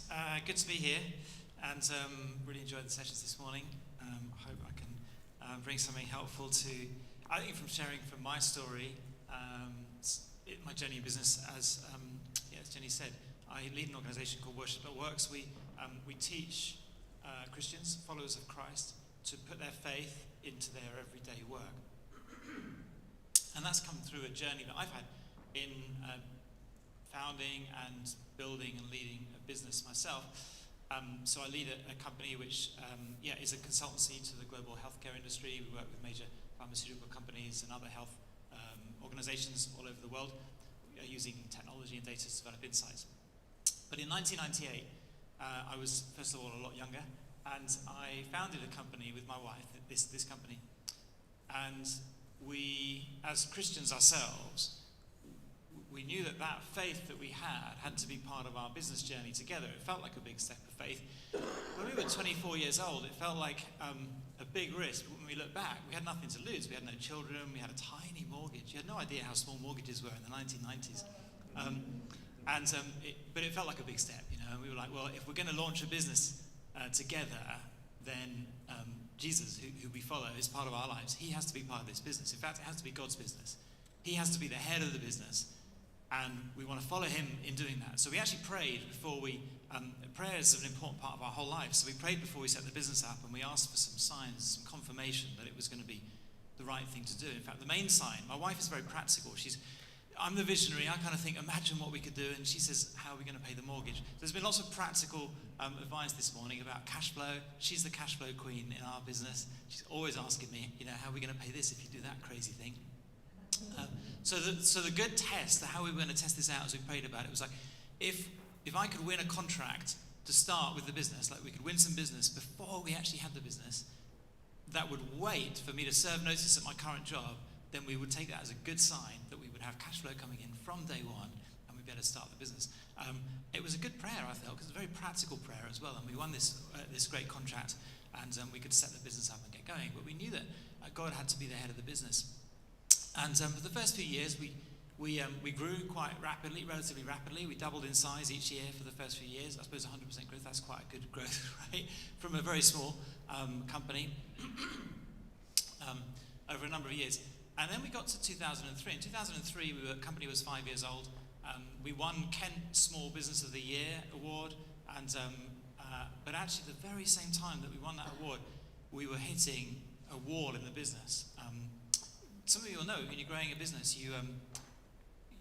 well, in our case, we ran the business from home. Our overheads were very, very low.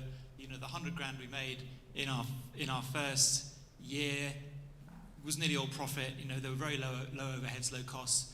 And but as we grew, we increased our overheads. We increased, you know, we got a nice office. We had quite a number of staff working for us. We had more costs. And suddenly, one of the contracts that we were working on came to an end, and we hit a wall financially. We went into a really tough situation in the business. And it was weird because we won Kent Small Business of the Year that same year, and I felt like such a hypocrite, because I felt like, you know, we're winning this award for having the best small business apparently, but nobody knows it's a total disaster. And if you're in business, you may know like that kind of feeling inside of feeling like a fraud maybe, and people look at you and think, wow, you're in business, that's something. But it's not, you know, the reality is that sometimes it's really, really hard. And we went into a season in 2003 for about 5 years of really wrestling and just trying to figure out, like, how do we do this? And of course, prayer was a really important part of that journey for us as we were walking it out with God, and really seeing that, you know, there was some really important things that we learned along that way. Those tough times are the times when we really figure out why are we really doing what we're doing, and we have to ask those questions. You know, should we give up, or is there something bigger that we're pursuing? What's the real reason why we're doing it? You see, when we set the business up, and we thought, what we'll do is, how do we serve God in the business? How do we make a business that is his business? And we thought, well, this is what we'll do. We'll make some good money. We'll do good business. We'll make some good money. And we'll give some away. We'll give some to God. We'll give it away to good causes and so on. And that seemed like a good way to serve God through business. And I think giving is great, by the way. Our business now gives away 51% of its retained profit to causes, to good causes. And we found, we eventually, by the way, I'm going to skip to now, we found a great model for doing that, because in the early days we just couldn't do it without destroying our cash flow, basically, like giving away so much. But what we actually do now is we set aside 51% of our retained profit, and we keep it in the business for 2 years, and then we release it for giving. It actually means we've got a really healthy balance sheet, because we've got all that giving from previous profits, which we deliberately set aside, which also helps just kind of balance things out. So anyway, back in 2003, we hadn't got a clue really, and we had a little pot of money set aside to give, but cash flow was running out, and we were coming to the point, and our accountant said to us, maybe, you know, how are you going to fund the business? Maybe you just need to dip into that little pot you've got of money you were going to give, and use that in the business instead. And of course, what happened was, like, one day, okay, let's do it. Let's take £1,000 out of that pot, because it will help us to make payroll or whatever. And of course, that money was gone. It was gone in like just a matter of weeks. All the pot that we had was gone. And it actually was the start of a process for us of building up incredible debt in the business, more debt than we'd ever made in profit over that time. A lot of personal debt, you know, that we put in to keep the business running, because we really felt like we want to keep this business going because we saw something bigger on the other side of it. The challenge was, I was praying a lot through that season. I was praying, and I was asking God, like, you know, what's going on? What are you doing with us? Why are we having to go through this pain? Like, how do we need money. You need to, like, help us to make the next bill that we need to pay. You know, some of the stories about debt collectors. I know what those debt collectors look like when they walk into your office, because there were many times we weren't able to pay the bills. And one time, I'll just tell you this. One time, we're there in this open plan office, and I'm sitting at the far end of the office, and the team are all there working away. And again, you know, the struggles we had with cash flow at the time were really bad. And this small car pulled up with a very big guy came out of it. I couldn't believe he even fitted in the car, and he walked up to the office, and he just opened the door and announced in front of all my team, I'm here to speak to the person who's responsible for paying HMRC. I was like, oh no. And I'm like, excuse me, I'll come and have a chat about that, you know. And he, actually what happened was, and he said, look, I'm gonna I'm going to come back next week. If you can't pay, if you can't give me a check, I'm going to come back next week and I'm going to take possession of all the IT, all the technology in the office and so on. So we were in quite a dire situation. A number of times we faced situations like that were not very good, not very pleasant in the business. And we were doing a lot of praying through this, trying to work out, what do we do? And, there were miracles. God gave us amazing miracles of provision just at the right time. In that particular case, I worked all week and I was like, I don't know what we're going to do. I was like, can we get some clients to pay us early? We'll give them a discount if they pay early. Can we find a client who wants to run with a project and we can say, if you pay now, we'll discount it or we'll give you. We tried all kinds of ways to think about how can we get to the cash that we need.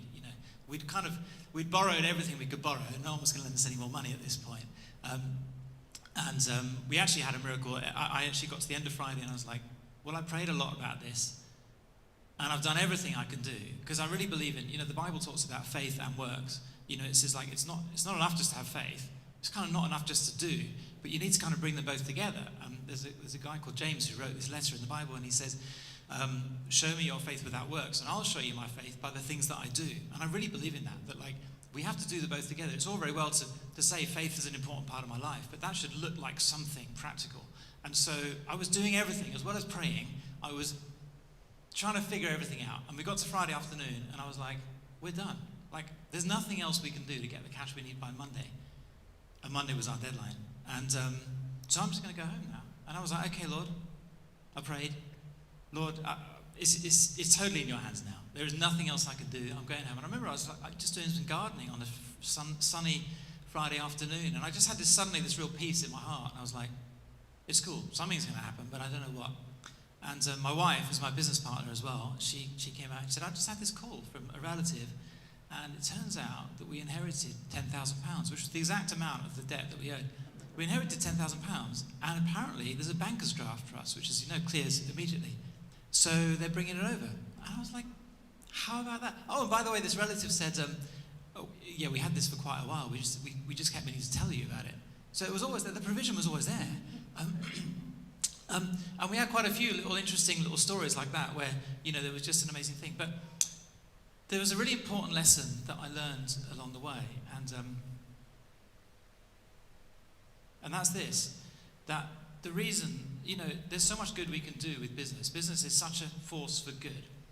And we've talked a lot today about money, but this was a really important kind of life lesson for me in business. It's not about the money. And there was a day during this kind of 5-year period of agonizing turmoil and anxiety and debt and all those things, but walking it out in faith. Because of my role in business, I was playing a number of roles kind of in the stakeholder groups in the local town, and I was actually I was heading up an economic development group. Might seem ironic to a guy who's running this business that's in desperate debt, but actually we were paying. We had a team of people that we were paying wages to and rent and so on. And I was involved in economic development and other different stakeholder groups. And I got invited as one of a small number of people that got invited to a one-day meeting, an off-site meeting, about the future development and planning for the town.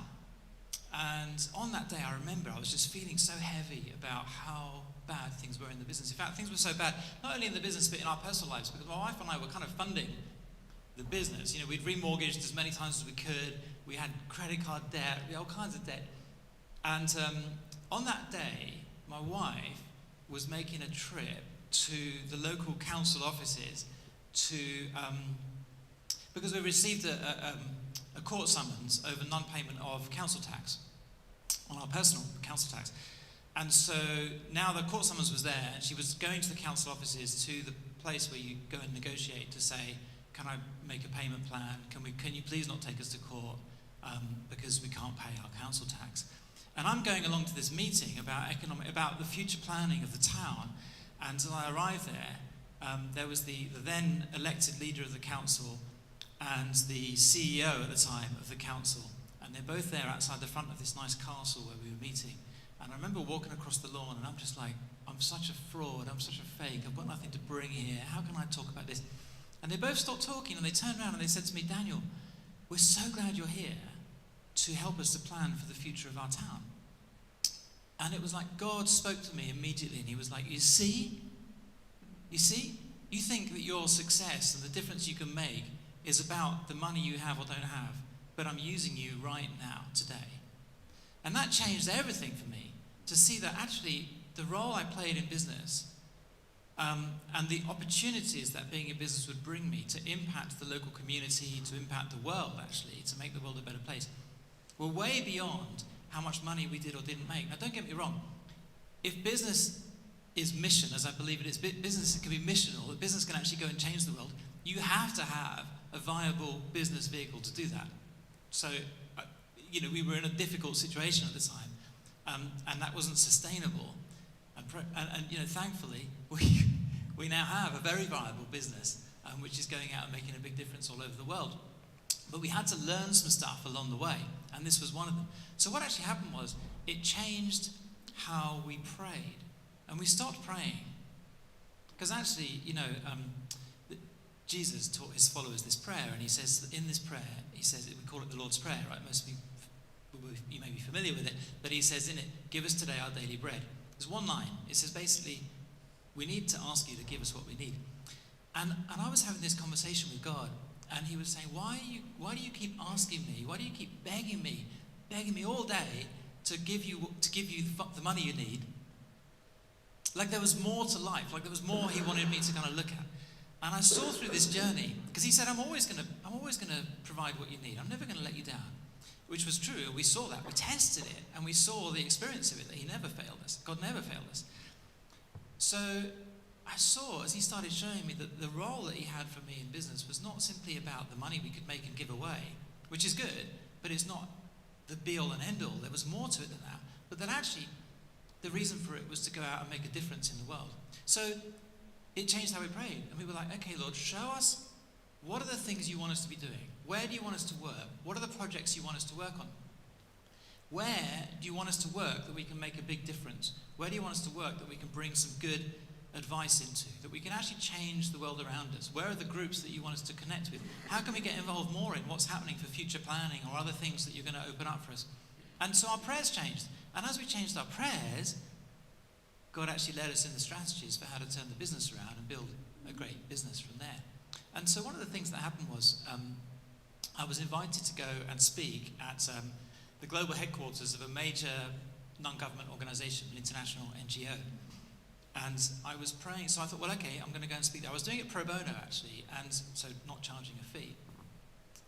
And I was praying for this organization, and what I sensed God say to me was, actually, they've asked you to go and speak about a certain topic that you're an expert in, but I've got something that I want to tell them, and there's something that I'm sending you to tell them about the way they think and act, and the way they communicate, and the way they compete with other NGOs, and a whole bunch of stuff that needs to get sorted out, that's really going to help them to do stuff better. So I thought, well, I prayed about this a lot more, and I went there to this, there was a 3-day meeting, and I went and sat through the first day, and I really felt a real confirmation that I needed to bring this word to them on the next day. And so for my session the next morning, I opened up day 2, and I said to them, look, I'm here pro bono, which is good news for you because I'm not charging a fee, but it also means that I feel like I can share with you what I think you need to really know. And so I shared with them these things, these words, these pictures, these kind of sort of modern day parables, if you like, stories of how they needed to change their mindset. And what was kind of interesting is that a few hours later the same day, the global head of this organization, the director general, she came into the meeting and she said, I've just sent away the ambassador of some country early because I wanted to meet with my team. They only meet like this once every 3 years. From around the world, they come together. And she said, there's some really important things I need to tell you. And what she told them was everything I told them in the first session. It just confirmed every single point by point.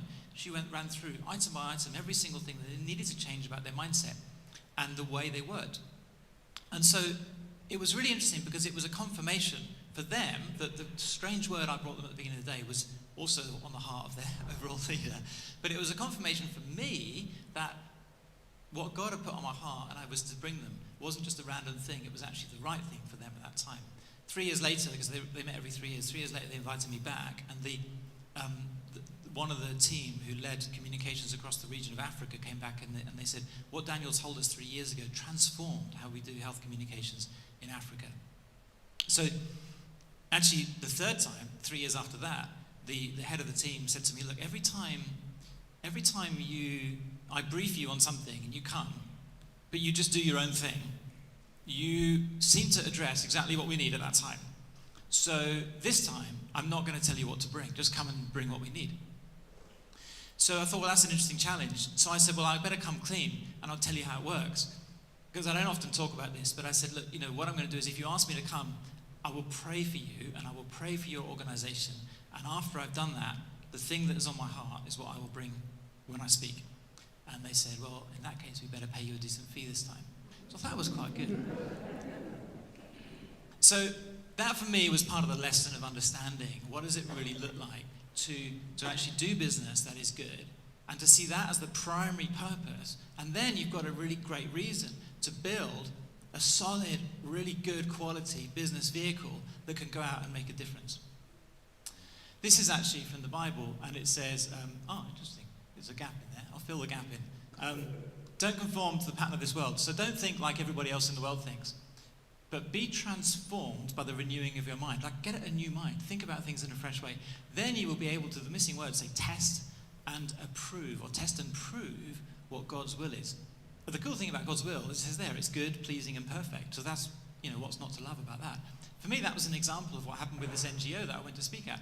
I brought the fresh thinking, but it was actually proven because then the overall leader of the organization came and confirmed that thing. So I love that sense of like taking a step of faith, trusting in the outcome, and then seeing that actually confirmed and proven from there. So one of the things that I learned to do it on the way was to think about selling. How do we think about selling? And this is the final sort of lesson that I want to share with you, and then maybe have a bit of discussion as well. You see,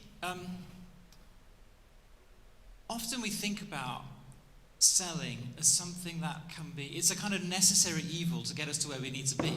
Like that whole idea of picking up the phone and calling someone up, or sending them an email and then another email, another one, and so on, or going and doing some business networking, or standing on a stand and connecting and this kind of thing. We think we have to do this to make the business work, but we don't necessarily love doing it. There are people, and I'm sure there are people in this room who love selling.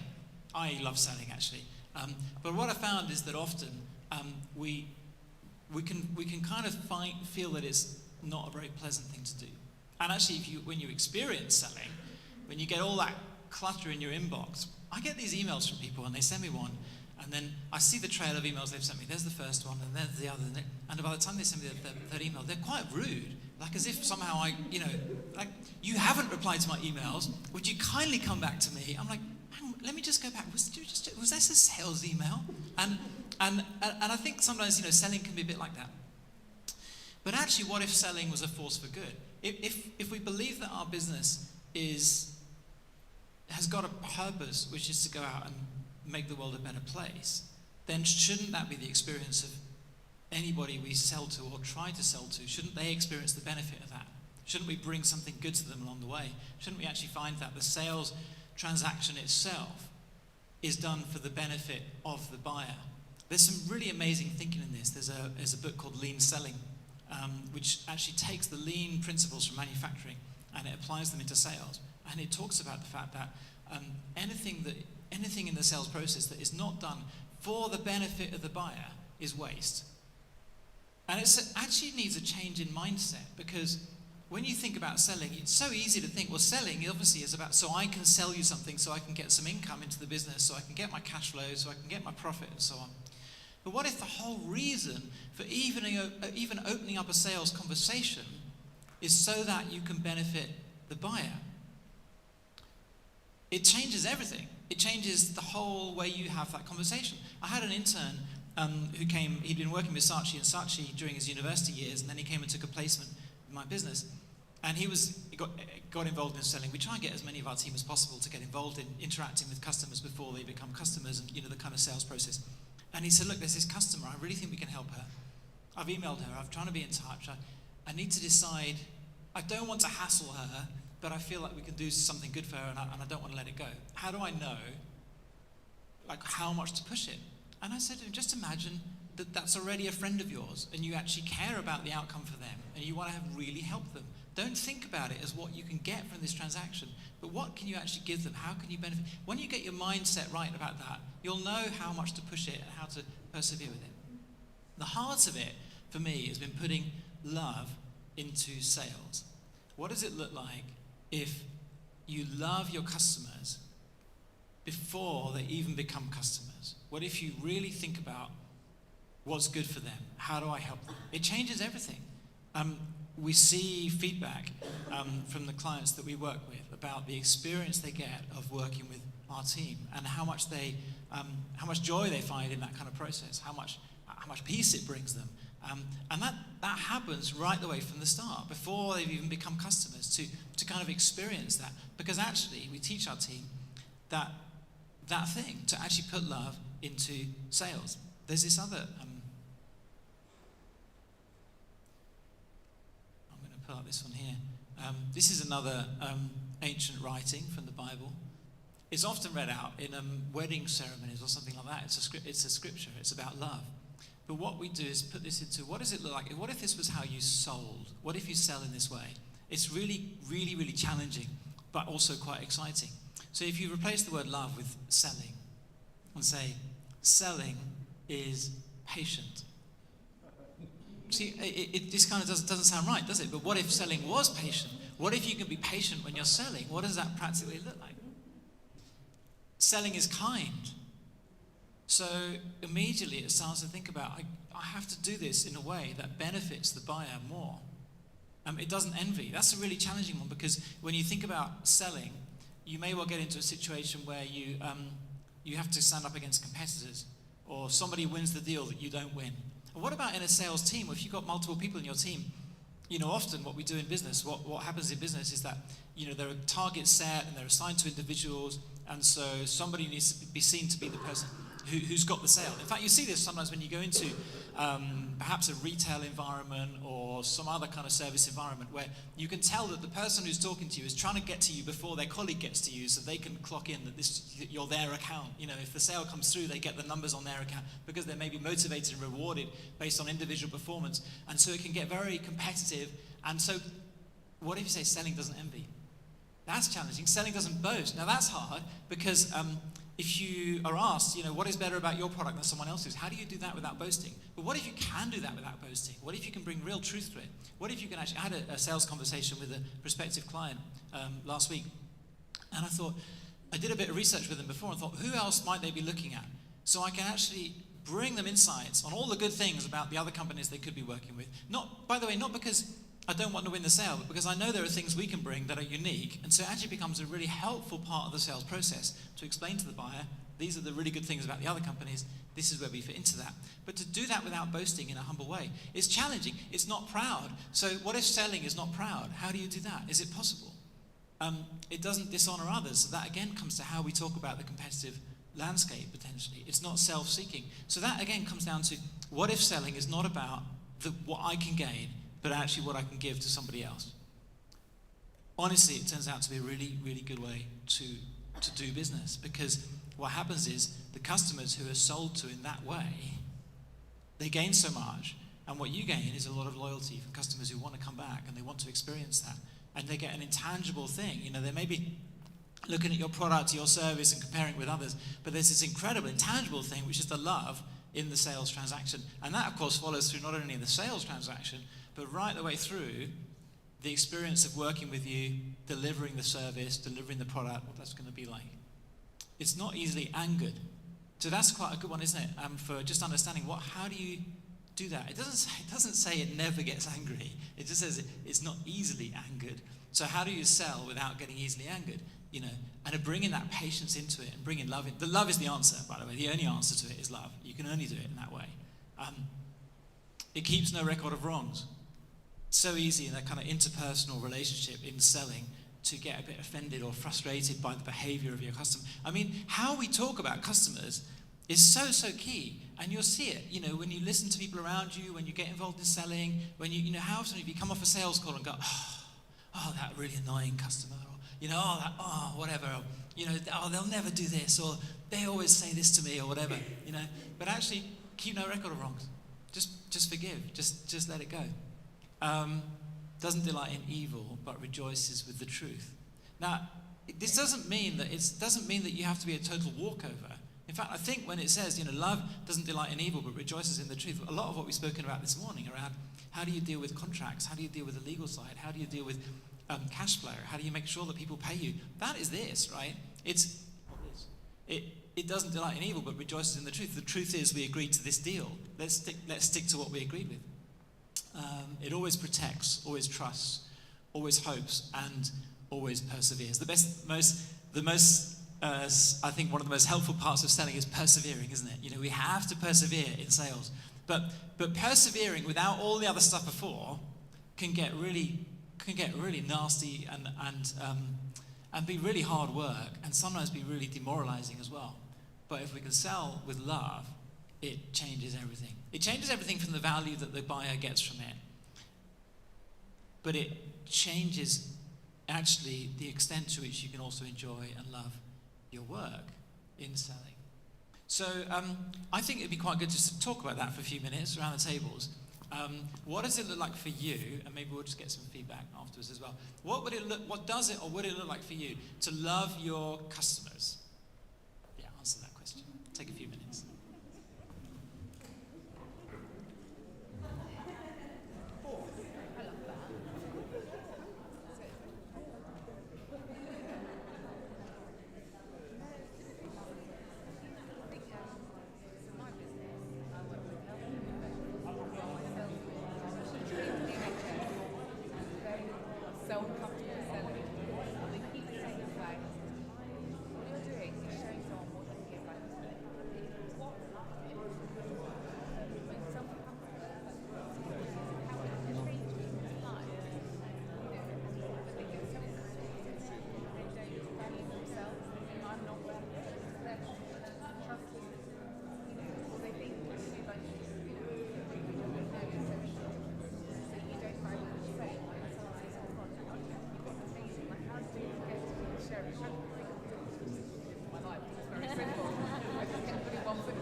All right, let's see what you think. What did you get to? What does it look like to love your customers? Or if you like, if you want to throw in an objection, let's talk about it. Let's talk about that, loving customers in the sales process. What does it look like? Anyone experienced it on the receiving or giving end, or what came out of your conversations? Who wants to kick off? Yeah, go for it, thanks. Oh, wait for the mic. Please. Well, I just wanted to say, Daniel, that was really impactful, actually, and it really resonated with an issue we particularly have with our business. We're a physiotherapy business. Our whole workforce is essentially our sales force, but they sell themselves. Yeah. And they come from a background where they're trained that their skills are free at the point of access, and then we take them in a private sector, and that is a real element that they have to grapple with. And we keep saying about and believe that we're reinforcing it's about what you're giving that person, the impact you're making to that person's life, and we celebrate the positive stories. But we still have a barrier with the individual. They sort of start clocking up the value, and then they start thinking, I'm not worth that, and that puts the brakes on. But what's really interesting that's happened in the last sort of 18 months is they're much better at promoting their colleagues, and so they really value their colleagues above their own ability. Oh, that's amazing. I know, which is really exciting, but we want to get them to value themselves just as highly. Absolutely. That's thank you so much for sharing that. In a healthcare context, you so often that you're dealing with people who, they've gone into their career because they care, because they want to make a difference to people, and the idea of having to sell themselves is kind of alien from that point of view. It's different from someone saying, I want to go into sales. That's, it's my character, it's what I want to do. And I think it can be really hard for people to take on. I've often found that, working with colleagues and with others. And I think to give them this message of sales as a force for good, that in the case of healthcare, the patient who needs the help will only get the help if you can sell them what you're doing. And that's the only way they're going to get to the good outcome, to be able to focus on that and to do it. To sell because you care kind of changes that kind of mindset. But I love the story that they're really good at selling each other. That in itself can be a really powerful thing, I think. Yeah, taking away the boasting or the envy or the competition from it. Yeah, amazing. Thanks for sharing. Great. Other thoughts? Yeah, great. Go on here. Yeah, I was just thinking about the charity sector, and obviously if you've got a business and you're selling to make profit, and there's this notion that because you're in the charity sector, everything is free. And so I like the idea when you said that it's not about the money, and incorporating this into what I do in the charity sector. So one of the things I do is, if I'm having a conversation with someone and they may say, oh, we need something, I quickly look through my network and then connect them to that person. So selling other people's skills and other people's resources as being a way of promoting what we do as well as promoting what they do. I love it. And I think that approach, it really builds trust, right? So those stakeholders who come to you now, they know they're going to come to you again because they know that the fact that you're valuing others and you're not just kind of self-promoting, it builds that trust. It allows you to serve them when the right time comes in an effective way. Yeah, that's really powerful for building that. Yeah, thanks. Other thoughts? What's your experience been? Yeah, go for it. Mike's coming. Mine's a bit different. So we do plumbing and heating, and the biggest concern we get at the moment is the fuel allowance for the elderly that's been stopped. So one of the things we're thinking of doing is basically fitting the room stats for the elderly. So we'll do it where the room stat is virtually included in the price of install. So they have saved them the money, it's usually about 15% on their gas bill. Wow. Because they're always concerned that every job I go to, if they're elderly, they're like, is there anything I can do to save money? I can't afford to turn my heating on, I can't do this. We were thinking of doing looking after them and saying, if you're over a certain age, you lost your fuel allowance, we can do a room stat, it will save you 15%. We won't make anything really on the room stat, but it keeps the engineers busy then. Amazing. Good. Yeah. So you're doing it for their good. It works for the business, but you're doing it for their good. Yeah. And do you find that you're able to establish that trust with the customer to do that? Are they a bit cynical about it? They're cynical, but usually the sons or the daughters, when they hear about it, they go, yeah, go for it. Great. Go for it. I've only done it twice so far, but it's coming across quite positive. Great way to serve them. And ultimately, I think you'll get that long-term loyalty and trust that comes from the fact that you've served them well with something that is beneficial to them. Yeah. Amazing. Yeah, great story. Thanks. Anyone had any kind of objections to that? You know, where you think it's been a struggle because of the mindset you've got about selling, or you've seen about selling, where this idea of actually how do you really put love into it? You know, has anyone worked in a highly competitive? I've got one of the businesses that works near us is a recruitment company. Lots of recruiters, really competitive. You know, and is used I think often in a healthy way, right, to kind of drive that competition. But I think there's a number of sectors that are quite like that, quite competitive in sales. Does anyone in those kind of sectors, how do you see this applied into that kind of hard selling environment? Anyone?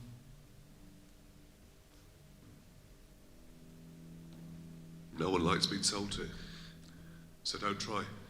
One of the best things best bit of advice I was ever given was actually stop selling and allow people to buy. Brilliant. Perfect. Yeah, great. Yeah.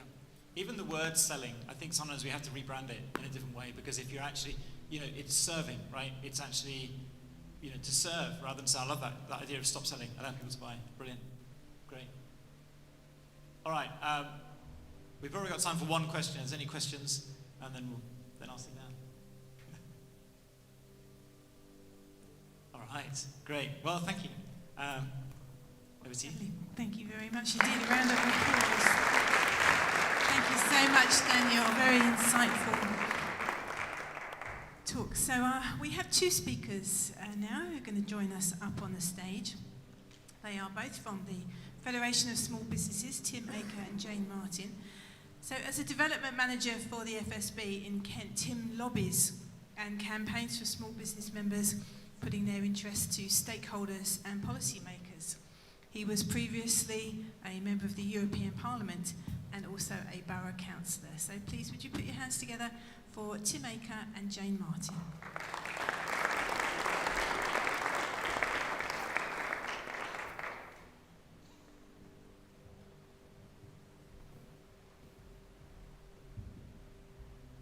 Good afternoon, everyone. Thank you for that wonderful introduction, Jenny. It's always when my CV is read out, it reminds me that I've got such a good future behind me. We are the Federation of Small Businesses in Kent and Medway, your representatives. And how best to describe what we do?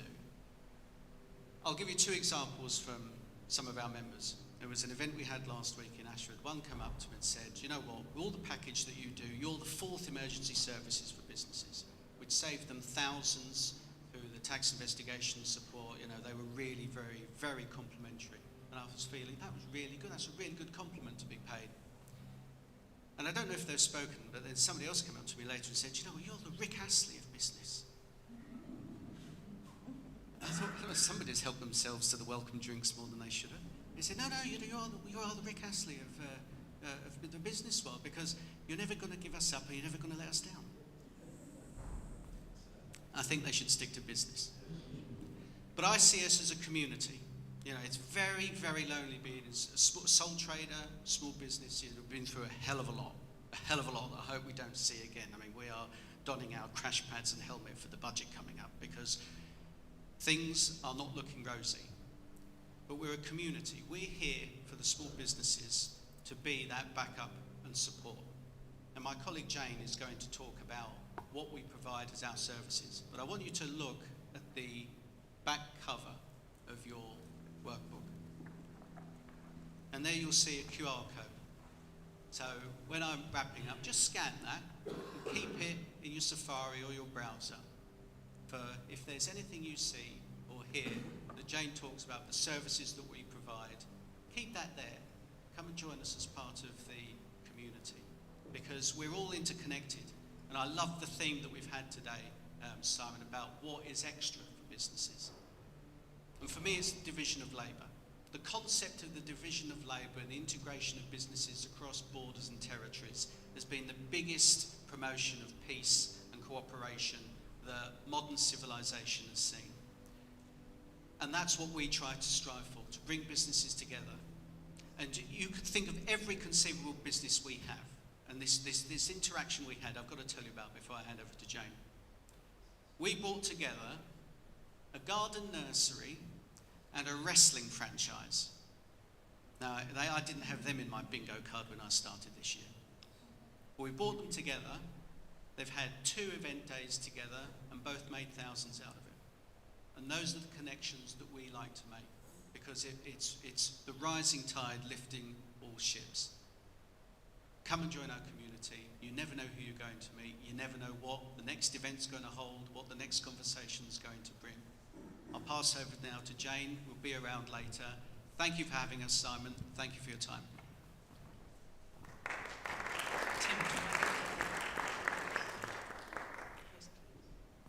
Good morning or good afternoon, everyone. What an amazing time it's been. I've learned so much. So thank you, Simon, for introducing us and inviting us to come today. So yes, the Federation of Small Business, we're 50. I'm not, by the way, but the Federation is. We're 50. We started in 1974. And it was a gentleman called Norman Small who wanted to put up a fight because he felt that he had a small business and felt that he wasn't properly represented. So with a load of people, he wrote a letter, published it in The Guardian, talking about national insurance. In 6 months, from that date in September 1974, he gained 30,000 members, which in 1974, there was no social media, there was no internet. That was a pretty amazing thing to do. Fast forward to 2024, we have 185,000 members today, which is pretty damn amazing. And in Kent, the number I wrote down when I wrote this presentation was 19%, but my colleague Tim tells me I'm wrong. We're growing in Kent at a pace of more than 19%. Do we have a number, Tim? We just know it's more. And there are a number of members here in the room. I can see Dave, Jenny, Simon, Lisa. Talk to those people and find out why they decided to join us. As Tim said, we're a community. And what we're trying to do is to give back. We're in the background, you as business, whether it's a sole trader, a freelancer, a charity, a CIC, or a small, medium-sized business, we're there to support you. What you need, what pains you have, what challenges you have, are the things that we are trying to help you with. You know, we invest our membership, your membership gets invested in top services. So just to let you know, this isn't in my script, but I think it's important when I've heard all the other speakers. We have a structure inside the FSB. We have people like Tim, who's responsible for press, PR, key strategic relationships, and lots more. He's amazing. I'm so lucky to be working with such an amazing person. That's the nice thing that I've said about you now. And we have a sales force, and we were talking about sales. The entire sales force is self-employed. That's important. That's really important, because what it means is that your membership is being used to provide first-class services and not to pay people to sell.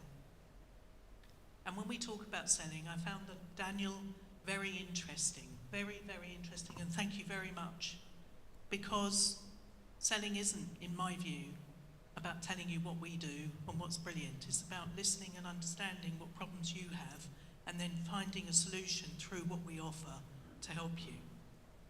So what do we offer? Some very important things. First of all, our membership starts at less than £200 a year. No VAT. We're trying to offer, or we are offering, a service which basically is not going to break the bank, but is actually going to help you in your business. We safeguard businesses with legal protection. So how many of you employ staff? Some of you employ staff. So some challenging times coming up with the changes in employment legislation that were announced this morning. The FSB, through Tim's teams and the lobbyists, are already on the case. They've been on the case for some time, lobbying government about those changes and about the effect it will have on SMEs. But what we do on the first, with the membership, is we provide you with the legal advice that you need. There is no additional cost to that. It's unlimited legal advice because you've got a membership. We also offer free webinars. On the 16th of October, there's a webinar to talk about the changes in employment law. And anybody in this room, whether you're a member or not, can attend that webinar. So go on our website and have a look. You will save in the membership what you've invested in your membership. You will save with a couple of telephone calls. Why? Because you've got unlimited legal advice. Because you've got an insurance service which will help you save money.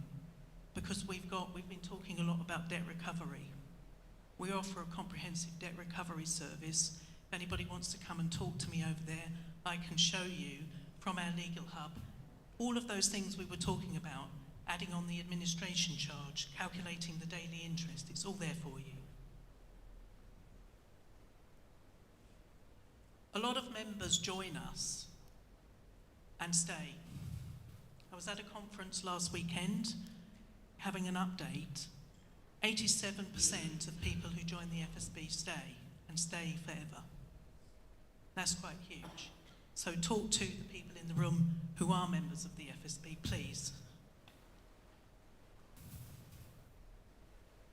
Over 1,400 downloadable, ready-to-go documents. So if you need terms of service, terms and conditions, contracts, health and safety, it's all there. And with the legal team, if you need to adjust a document, you can speak to the legal team and you can adjust the document and it's not going to cost you anything. Debt recovery. A 24/7 debt recovery helpline with all the legal documents that you need to recover your funds. We've got some great stories. Somebody's just recently recovered £18,000 that they thought they couldn't possibly recover. Somebody I was talking to yesterday was going through their membership, they just joined, and he said, oh, I've got something that's been going on for about 12 months, 14 months, can I try to recover it? And I said, yes, providing you've been in contact with those people. We have. Speak to the legal people, start the proceedings. And we'll help to grow you. This is all about giving back, I think. We like to give back. So my job is to, if I dare say, sell the membership. That's not what we do. What we will do is we will look in our network, we will introduce people, we will refer people, we will support and help you, and you will, be stuck with me if you become a member, because I will be around anytime you need something. That's what I see as my job, is to serve you and to be there, because your membership is great if you join, but I want you to stay forever. So I need to look after you, and I will. Thousands of pounds on banking. I hope I'm not offending anybody here in the room. Is there any bankers here in the room? Bankers tend to always take our money. We now have 3 banking options in the FSB, and if I may say, the FSB is encouraging every business to have a second business bank account so that you don't have all your eggs in one basket. And we have banking options where you don't pay any banking charges, but you also get cash back on all of your transactions. How good is that? Fantastic. We have, somebody was talking about awards. Everybody loves an award.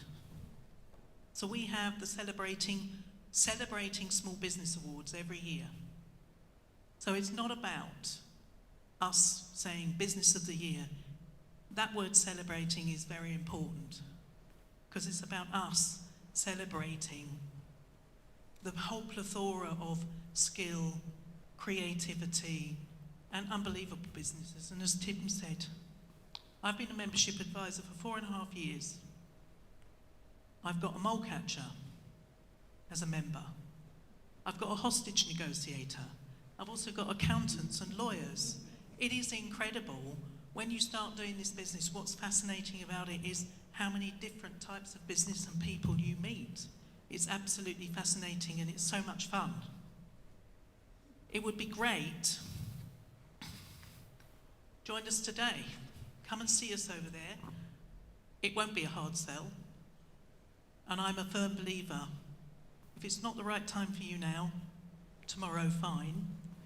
The only thing I will say is we are offering a discount today, but also you get that protection. And what's important now is, from what Tim said, there are some really tough times coming up now. And the FSB's not got all the answers, but has got the protection for your business. Just one final thing, tax investigation protection. £100,000 worth of tax investigation protection, so if you get a visit from HMRC, that was also discussed earlier, you'll have our support. We've just successfully ensured that one member who paid less than £200 for her membership has just been saved from a £400,000 tax bill, back VAT. So it's definitely worth it. Come and see us, have a chat. You'll have me as your local advisor. Sorry about that. I will look after you. Your legal cover will start before you leave the room. You'll have loads of resources, lots of networking, over 30 events every single week that you can go to. And it's just a no-brainer, and it would be great to have you in our team. Thank you. Thank you, Jane. Big round of applause. Thank you, Jane. And Tim Akers from the Federation of Small Businesses.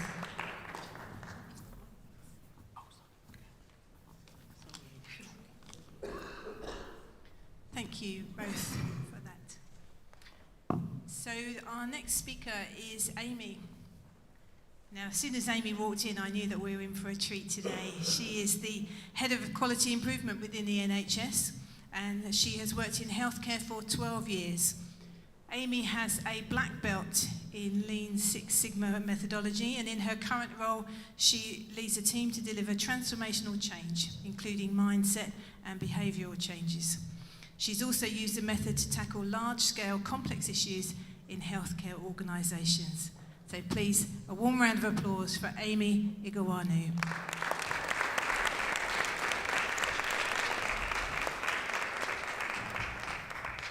Thank you, Jenny. You've done a sterling job today. Hello, everyone.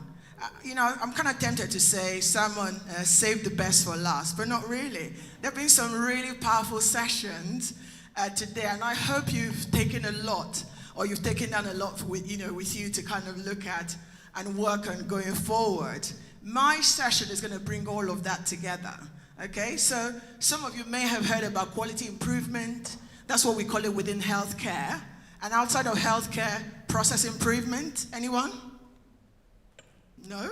Okay, one hand at the back there. Continuous improvement. Yeah, Simon talked about that. And it's really an opportunity. Events like this are great because you can really reflect on where it's not going so well and then have an action plan to do it better. Okay? So I work for CCAMP, the 999 service. It's a very, very busy service, and you do need quality improvement because we're very reactive in what we do, isn't it? So somebody calls the phone, and then we have to go rushing, sometimes within 7 minutes, if it's what we call a category 1 call. But we're learning that even though we're a reactive service, much of what we do to be successful has to be proactive. And you've got to apply that. You can apply that to different contexts, your business, the work that you do. So we're going to look at, in the next 35 minutes, so not a lot of time, so it's only an introduction, okay? But hopefully, you'll get some tips to go away and start doing some really good stuff within your businesses. Okay, so what is quality improvement? What is process improvement? And before we go into any big definitions, what I want you to take away is that first of all, it's about the mindset.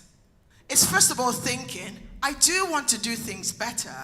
And it's some of what we've talked about this morning, and I really like Dan's session because it's about how can I do it in a way that is customer or client focused, okay? So that's really key. It's better, faster, cheaper.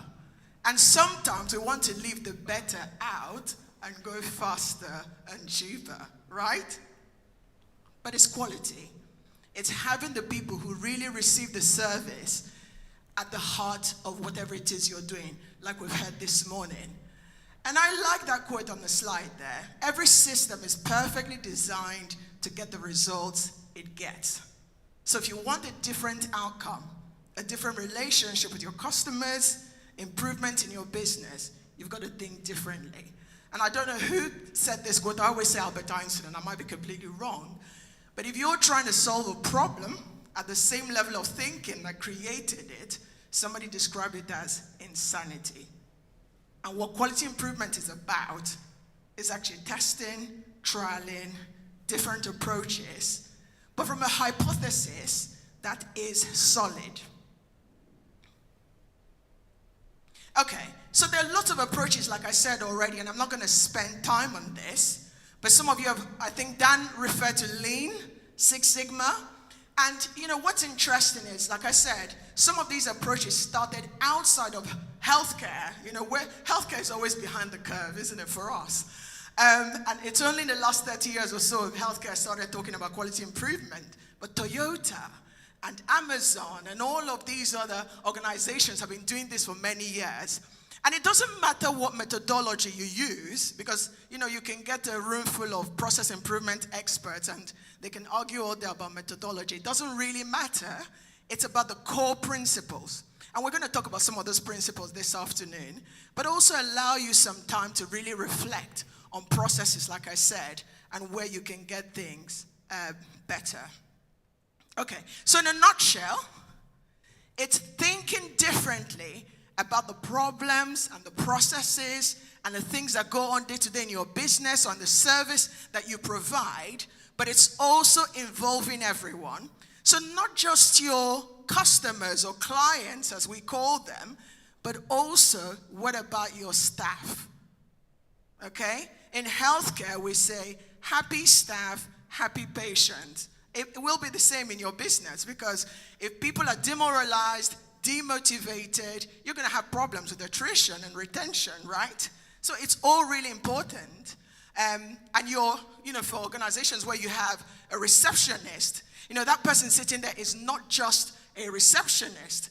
They're the front-facing, staff member, that first port of call when somebody comes into your service. And what do they feel? Have you done a temperature check with those people? It's just like, the 999 service. When you call the service, you speak to a non-clinical person first. Okay? And we have a high attrition within that job role. And it's really how do we keep engaging with them, because it's so important if we're going to run a successful business. So that kind of customer-focused, but also staff-focused approach is what QI is about. But it's also evidence-based. I said it doesn't matter what methodology you adopt, but stick to it, okay, and find an evidence-based approach. Okay, so what can you see on that screen? This is a silly graphic, but I really like it. Yeah? Because there are only two things that are constant, somebody said: change and taxes. So we can't get away from change. And the pace of change is faster than ever before. Okay? And therefore, as business owners, as leaders, as service providers, we've got to keep evolving and adapting and changing. It's a must. If you refuse to change, the times will change you. And that change, it's better to be proactive with change, isn't it? Because if you're not really in control or adapting and learning, you could actually become history. And I have a fertile imagination, so looking at that graphic, I like to think that, the guy on the left, think about Netflix and Blockbuster, right? I like to think that guy on the left is the one saying, boss, we now, can put all of our videos and movies on a website, on a platform that our users can access, and you don't have to come into the store and get videos. And the boss is like, shut up and get back to work. Right? But we can see where those companies are today. Well, Blockbuster is actually history. I don't think they exist anymore.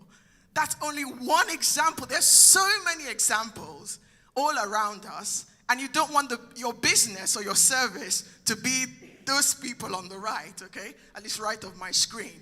So like I said before, same old thinking, same results. Okay, so 3 things I want us to remember just in terms of principles. We're going to talk about waste, which Haley referred to in her session. Dan talked about lean management, and you're going to get an opportunity to really reflect on your business and what you do. But 3 principles that you could take away with you, and some of it is intuitive, some of it is not so intuitive. The first one is, we know not every change you make is an improvement, right? We all know that. Okay, but you can't improve something unless you introduce change. Okay, which is why it's important to really think, to really reflect. The third one is not so intuitive and is really suitable for quality improvement approaches. You can't improve something unless you understand it or measure it. And so, which is why one of the fundamental principles of quality improvement, process improvement, is data. Now, I'm going to quick show of hands. Who loves using data in the room? That's really good. Because every time I ask this question, the rate at which the hands go up is so slow. When the hands finally go up, it's like 1 or 2 people. So that's really good. And in this day and time, you can't get away from data. And it's about how you use that data to make decisions, okay? Especially within your business. And when you hear data, it doesn't have to be, some smart analytical system or some Power BI tool. It could be something as simple as we've alluded to earlier as customer surveys, right? It's asking your customers what went well with that service. And maybe you already do it in your business, but you need to be intentional about it. Because that helps you to keep improving. That's a continuous improvement mindset. And like we said, if you really put the customer at the heart of what you do and you really love your customer, then you genuinely want to know. It's not just a tick box exercise. You genuinely want to know where you can do things better for the customer. So those are some of the fundamental principles. So what's value? Value is always looked at from the end user's perspective, okay? Which is why, again, it's been really good, some of the things we've heard, okay? So value is about what is your customer willing to pay for, okay? So I use this example, of course, I'm in healthcare, but when you go to see your GP and you have an appointment for 10:20 and you sat in that waiting room for 10 minutes waiting, and then, you get to see him finally. If you were paying for that service, we're really lucky in this country and we don't pay for healthcare. But if you're going to pay for that service, I doubt anyone would want to wait or pay for that time they were sitting in that waiting room, would you? Right? So it's always looked at from the end user's perspective, okay? And we then have, so that kind of wait, that kind of delay is a waste. And from a lean perspective or quality improvement perspective, those are the type of waste that you want to reduce in your business, okay? So that's what waste is. But when it comes to what we call value-enabling activity, it's those activities that you must do. So let's go back to the healthcare example. If I went to see my GP and then he was writing out a prescription or trying to get my notes up, I might not necessarily want to pay him for that activity, but he's got to do it. So think about your context and what are those activities you've got to do. Your customer might not want to pay for them, can't be bothered about those activities. We talked about invoicing, right? That process of invoicing. The customer might not want to pay for it, but you've got to do it. And the question is, how quickly can you get it done without spending time that you need to be spending on value-added activity. Yeah? So that makes sense? And finally, of course, value-adding activity. Whatever, like I said, the customer is willing to pay for are the things we want to increase. So we want to go from that cycle on the left to that cycle on the right.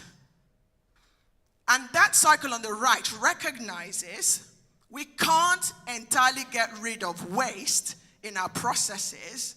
We can't entirely get rid of non-value added activity, but the point is, can we reduce it to the barest minimum? Because the more waste we reduce in processes, the more time we have to focus on the value add, the things that do really matter to our end user. Does that make sense?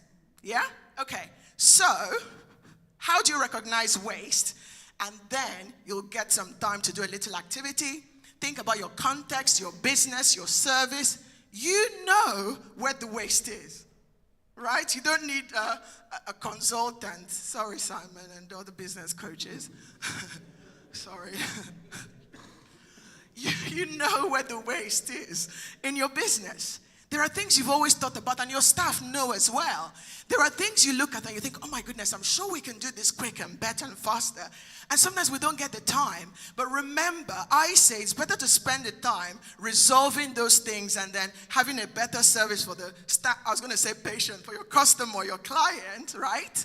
Than just allowing it to get through. Because again, the waste is not just in terms of time, it's also money. So we're going to look at some of that. Okay, so the first type of waste, I'm going to actually get all of them on the screen. And we use an acronym to remember this. Anyone met Tim Woods? Okay, has anyone heard about Tim Woods before? Oh, okay. Well, you meet a new guy today. Oh, you have? Okay, Tim Woods, right. Tim Woods simply stands for the different types of waste, okay? And the first one is transport. So think about your business and your context. Any moving of items, people, information, that kind of thing, where you know you could do this in a different way. I'll give you an example, very quick one from healthcare, right? For many years, I traveled for work. I worked 4 days a week from the office. And we were told, you can't really work from home because that's just the way it is, okay? When COVID struck, suddenly I could work 5 days from home. And you know what? Initially, I don't know what the stats are now, but initially they said staff were actually more productive working from home.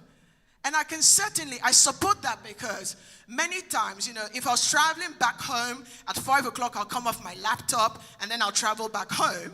Now, I leave my laptop open because I don't really like working in the home office. I leave my laptop open, I put dinner on the hub, I go back, and my employer is getting a lot more from me, right? So even though it's supposed to make, have that work-life balance, I don't know how balanced it is at the moment, but, people are more productive. But COVID forced us. COVID forced us into a different way. And I know, the organizations that have been working from home for many years, IT staff, not just working from home, they work in different continents, right?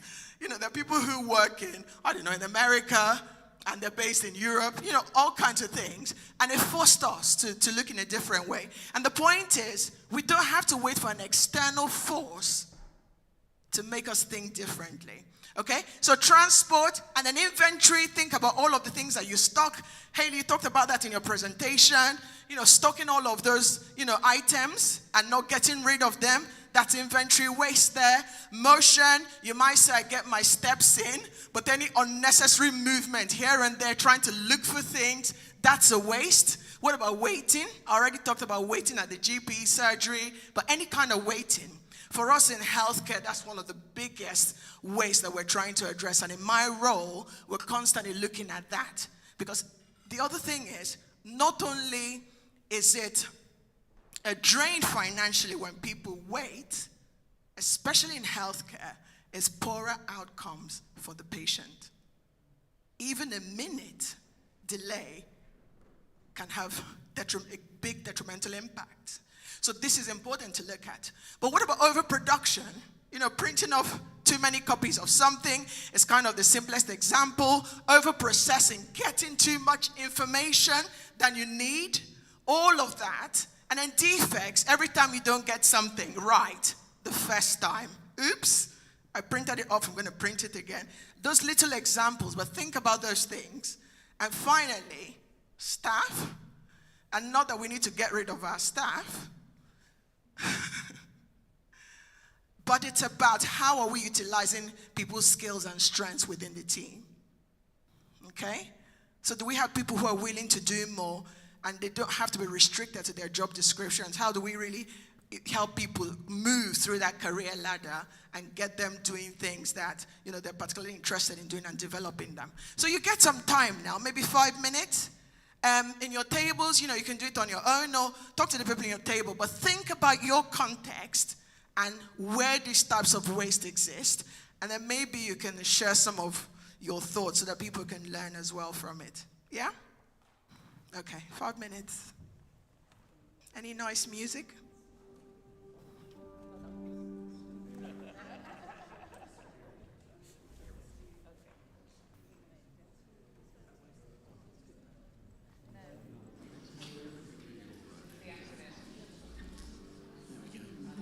Just want to tell them what page number it is. So I think you're on page number 18 and 19 in your workbooks. Yes, page 19. Thank you, Simon.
Okay, so should we carry on? Does anyone want to feedback?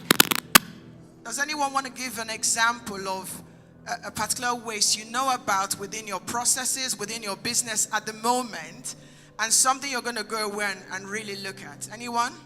Jenny, mics, please, just in case. Anyone wants to share?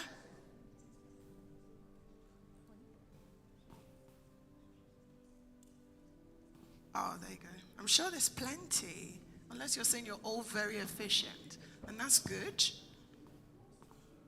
So I'm moving away from working face-to-face in the room to face-to-face online. I've just actually identified that that would create 10% more working time with clients and improve the environment as well. So, massive. Yeah. Brilliant. Thank you for sharing that. Yeah. Johnny, there's somebody here. Thank you. Yeah, one thing I tend to do quite a bit, which is go to naturally quite a lot of meetings in person, because it's the way I've always done things. Even pre-COVID, I always found out in person was better than Zoom, but times have changed. So one suggestion for me was to consider consolidating the number of meetings we do out of office, and maybe limit these to maybe 1 or 2 per week, and doing more Zoom calls. That'd be one. Brilliant. Thank you for sharing that. That's really good. Yeah?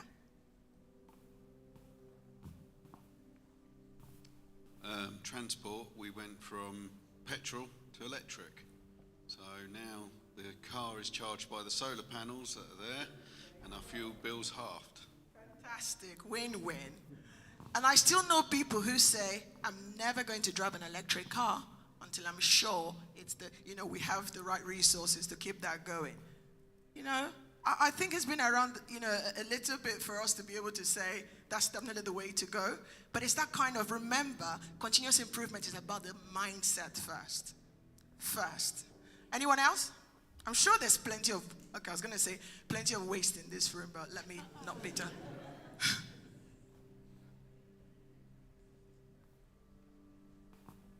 So as a window cleaner, we obviously need to use as much time off of the road as possible. So the route plans is quite a big part. But most of the guys don't use the tools that we already have, which has a route planner built in. So utilise the tools. There you go. Brilliant. And you know what's incredible? Some of these changes are very small changes. Now, what we're doing within my team, when we make a change within the organization, we quantify the financial impact. And you will be shocked how much you save just by making those little changes. Okay? So I hope you have a sheet full of changes you're going to be making as you go today. Okay, we're going to move on. Okay, so we've talked a lot about the voice of the customer, the voice of the client, whatever you want to call that. Has that design been done with love? What's wrong with that?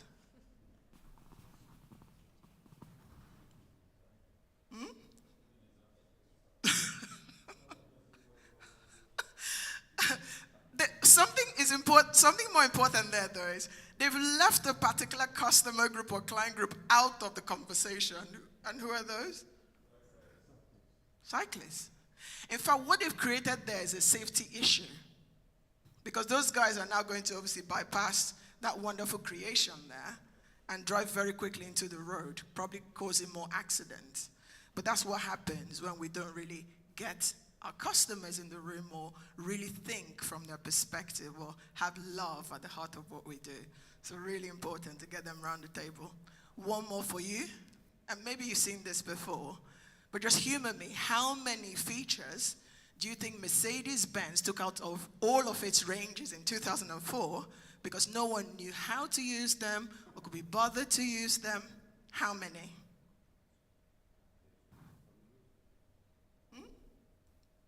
What did you say? 100. Over 600. First of all, I would like to ask this. Who drives a Mercedes? Oh, there's a hand there, like, I always get this. But it's not just a Mercedes. I'm sure there are lots of features in your car that you probably don't know how to use, can't be bothered to use. That's not why you bought the car. But guess who pays for those features? You. Me. Right? So it's really important that we have the customer at the heart of what we're doing. Okay, the Kano model. So again, we're going to spend some time, but this is a really good tool.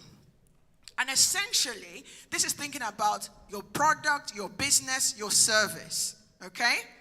Now, think about what are those features, the must-haves that you have to provide as a business.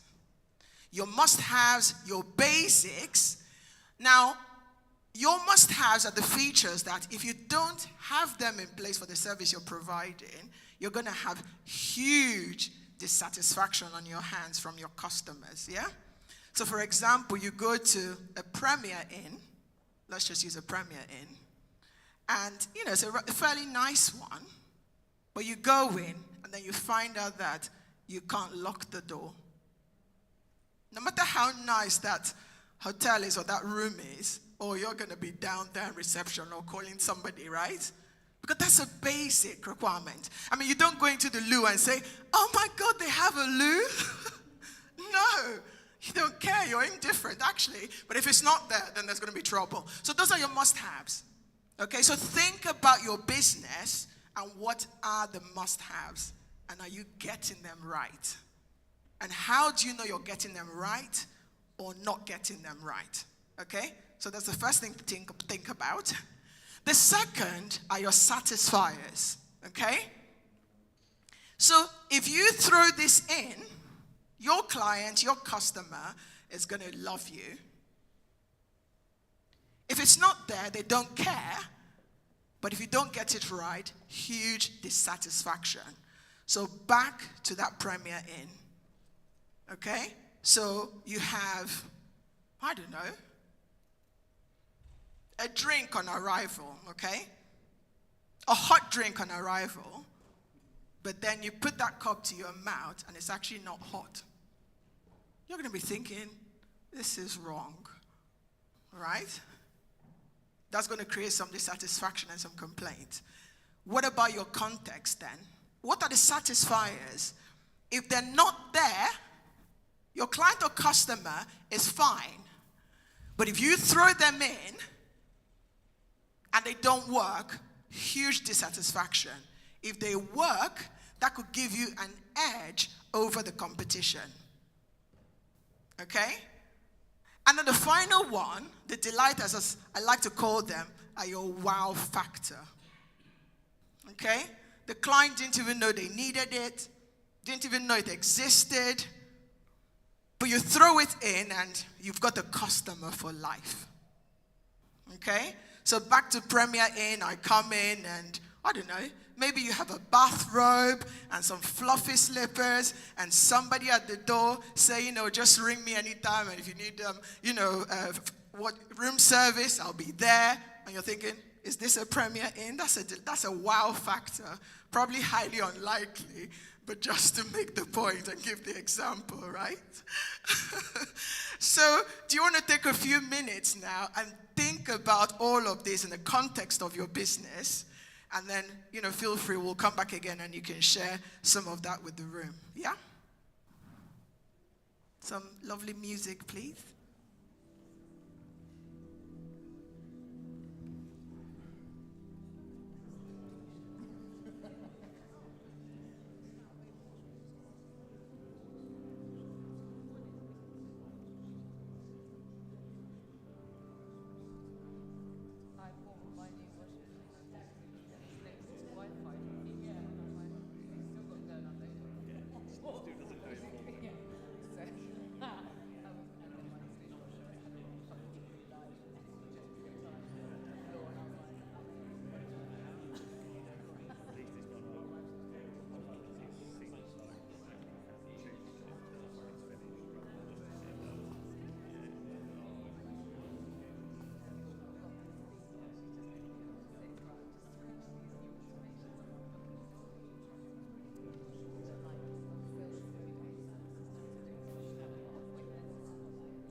Okay.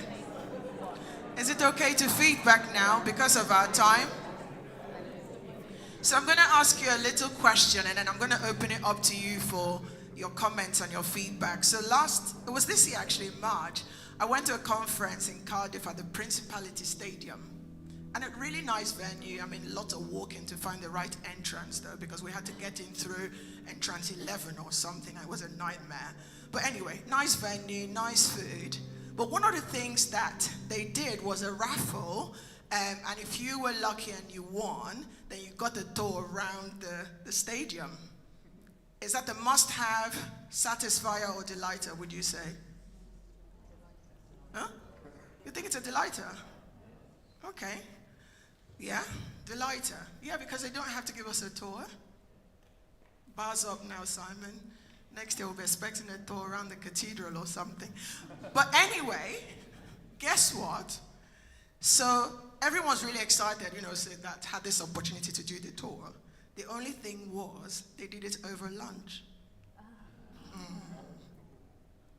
And so the people who did the tour didn't get any food. And those of us who thought, oh my God, I'd really like to go on tour, we're suddenly like, yay, thank God I didn't do the tour. It changed very quickly. And in the feedback, they had a lot of complaints about that, right? So be careful with those delighters. Make sure you can deliver. Okay, I'm going to open it up to you guys now. So anyone wants to talk about the must-have for your business? And I'm sure this is a safe space. You can also tell us if you're not doing so well with the must-haves. It's all part of learning, yes? Anyone? Yeah, Hayley. We have to prepare accounts. We have to prepare accounts, and everyone's stuck with us for doing that. So. Okay, but that's for you, not the customer, though. Or so no, we have to prepare the client's account. Right. We have to get them done. So right. We have to do that for them and on time. Okay, and how's that going? Yeah. We're quite good at that, yeah. Oh, you better be good at that. But how do you get feedback? How do you know you're doing well at that? Because we monitor deadlines, so okay. We know if we've met them, basically. And the quality of the accounts, no one's come back to complain? No complaint. Very good, well done. So tick, must-haves. Anyone, satisfiers? Yep. Deanna? I don't think I need it. I can hear you. Thank you.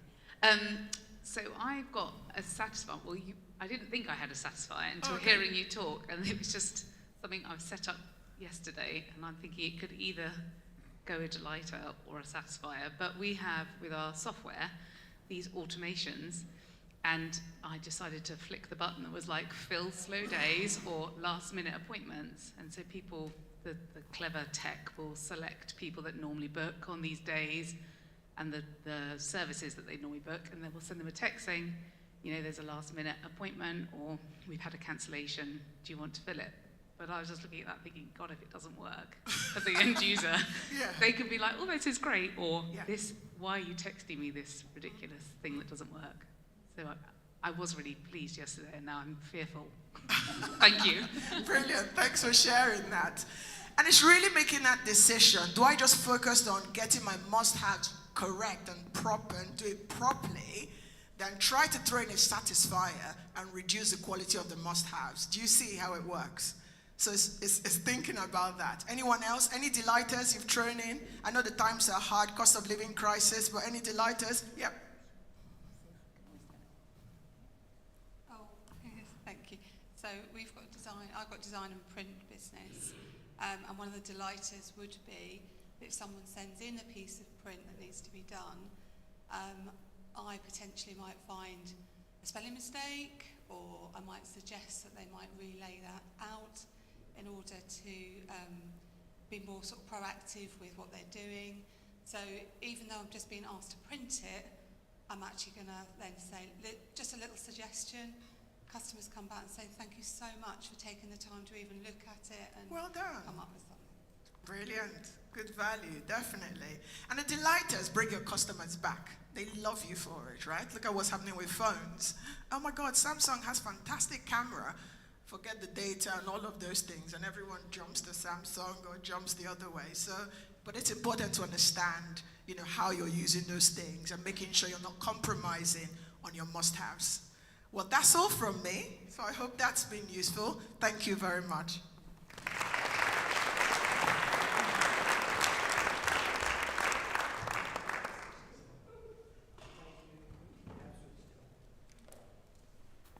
Thank you, Amy.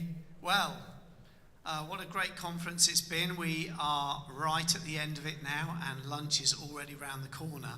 So before we all go dashing off to have some lunch, I just wanted to say some really important thank yous, because these days, they seem quite simple, just to have round tables and tablecloths, and it seems really simple, but it takes a massive amount of organisation. Just one day can take a whole year to organise.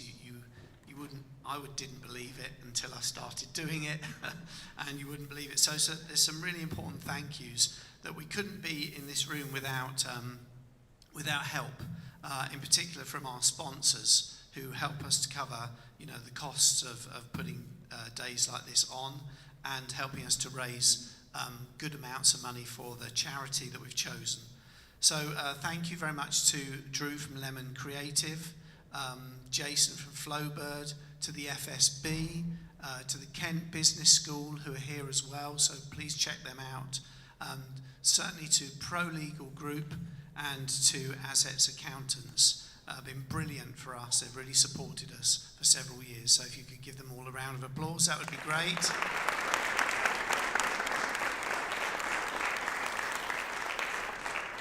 And then, of course, very special thanks to Jenny, who's hosted us amazingly and kept us absolutely on time, which is the first year ever. So thank you. A round of applause to Jenny. And then I wanted to say a special thank you to all of our speakers. And from that group of speakers, hopefully you've gone away with at least one golden nugget for your business.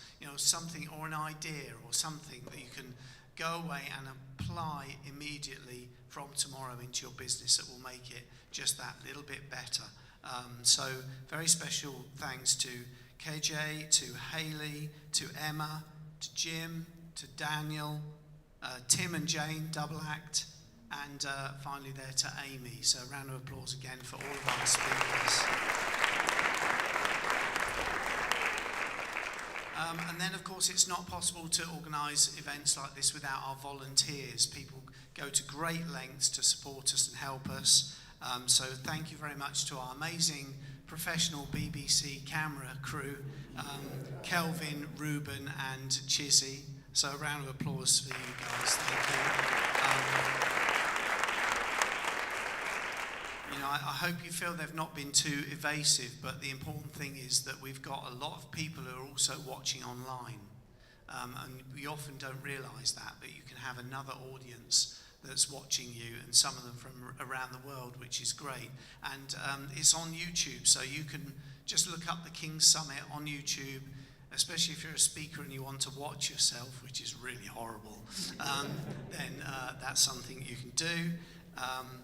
Super. And then to our other volunteers, to Elaine, to Chantil, to Deanna, especially to Sharon, who's put hours into today, and to King James, who's just amazing. It wouldn't happen without either Sharon or King James, so a special thank you to those guys. Round of applause, please. And then finally, thank you to MAF, because they're supporting us as well as us supporting them, and you've got a great opportunity to go and crash an aircraft in the lunchtime, so please take up that offer. And most of all, really, to every one of you, because you've all got businesses to run, you're busy people, you've sacrificed a lot of time to be here, and it's very special that you're here. And I really hope that you're able to connect with some people you've not connected with before, make new friends, do business together, network together over lunch, and get to know people that perhaps you haven't met before. But thank you for supporting us. You will have made a difference just by being here. And I think the challenge now is for us to go out into the business world and make a difference. So I appeal to you to do just that. Thank you finally to Sue and Lee, who's prepared all our lunch, which is now available. If you could kind of congregate in the back area of the room. We don't really want to spill food on the carpet in the church, otherwise, there might be a bolt of lightning come on me or something, who knows. If we could eat in the hall area, that would be fantastic. It is now available, it is served. So please enjoy lunch, and thank you so much for coming.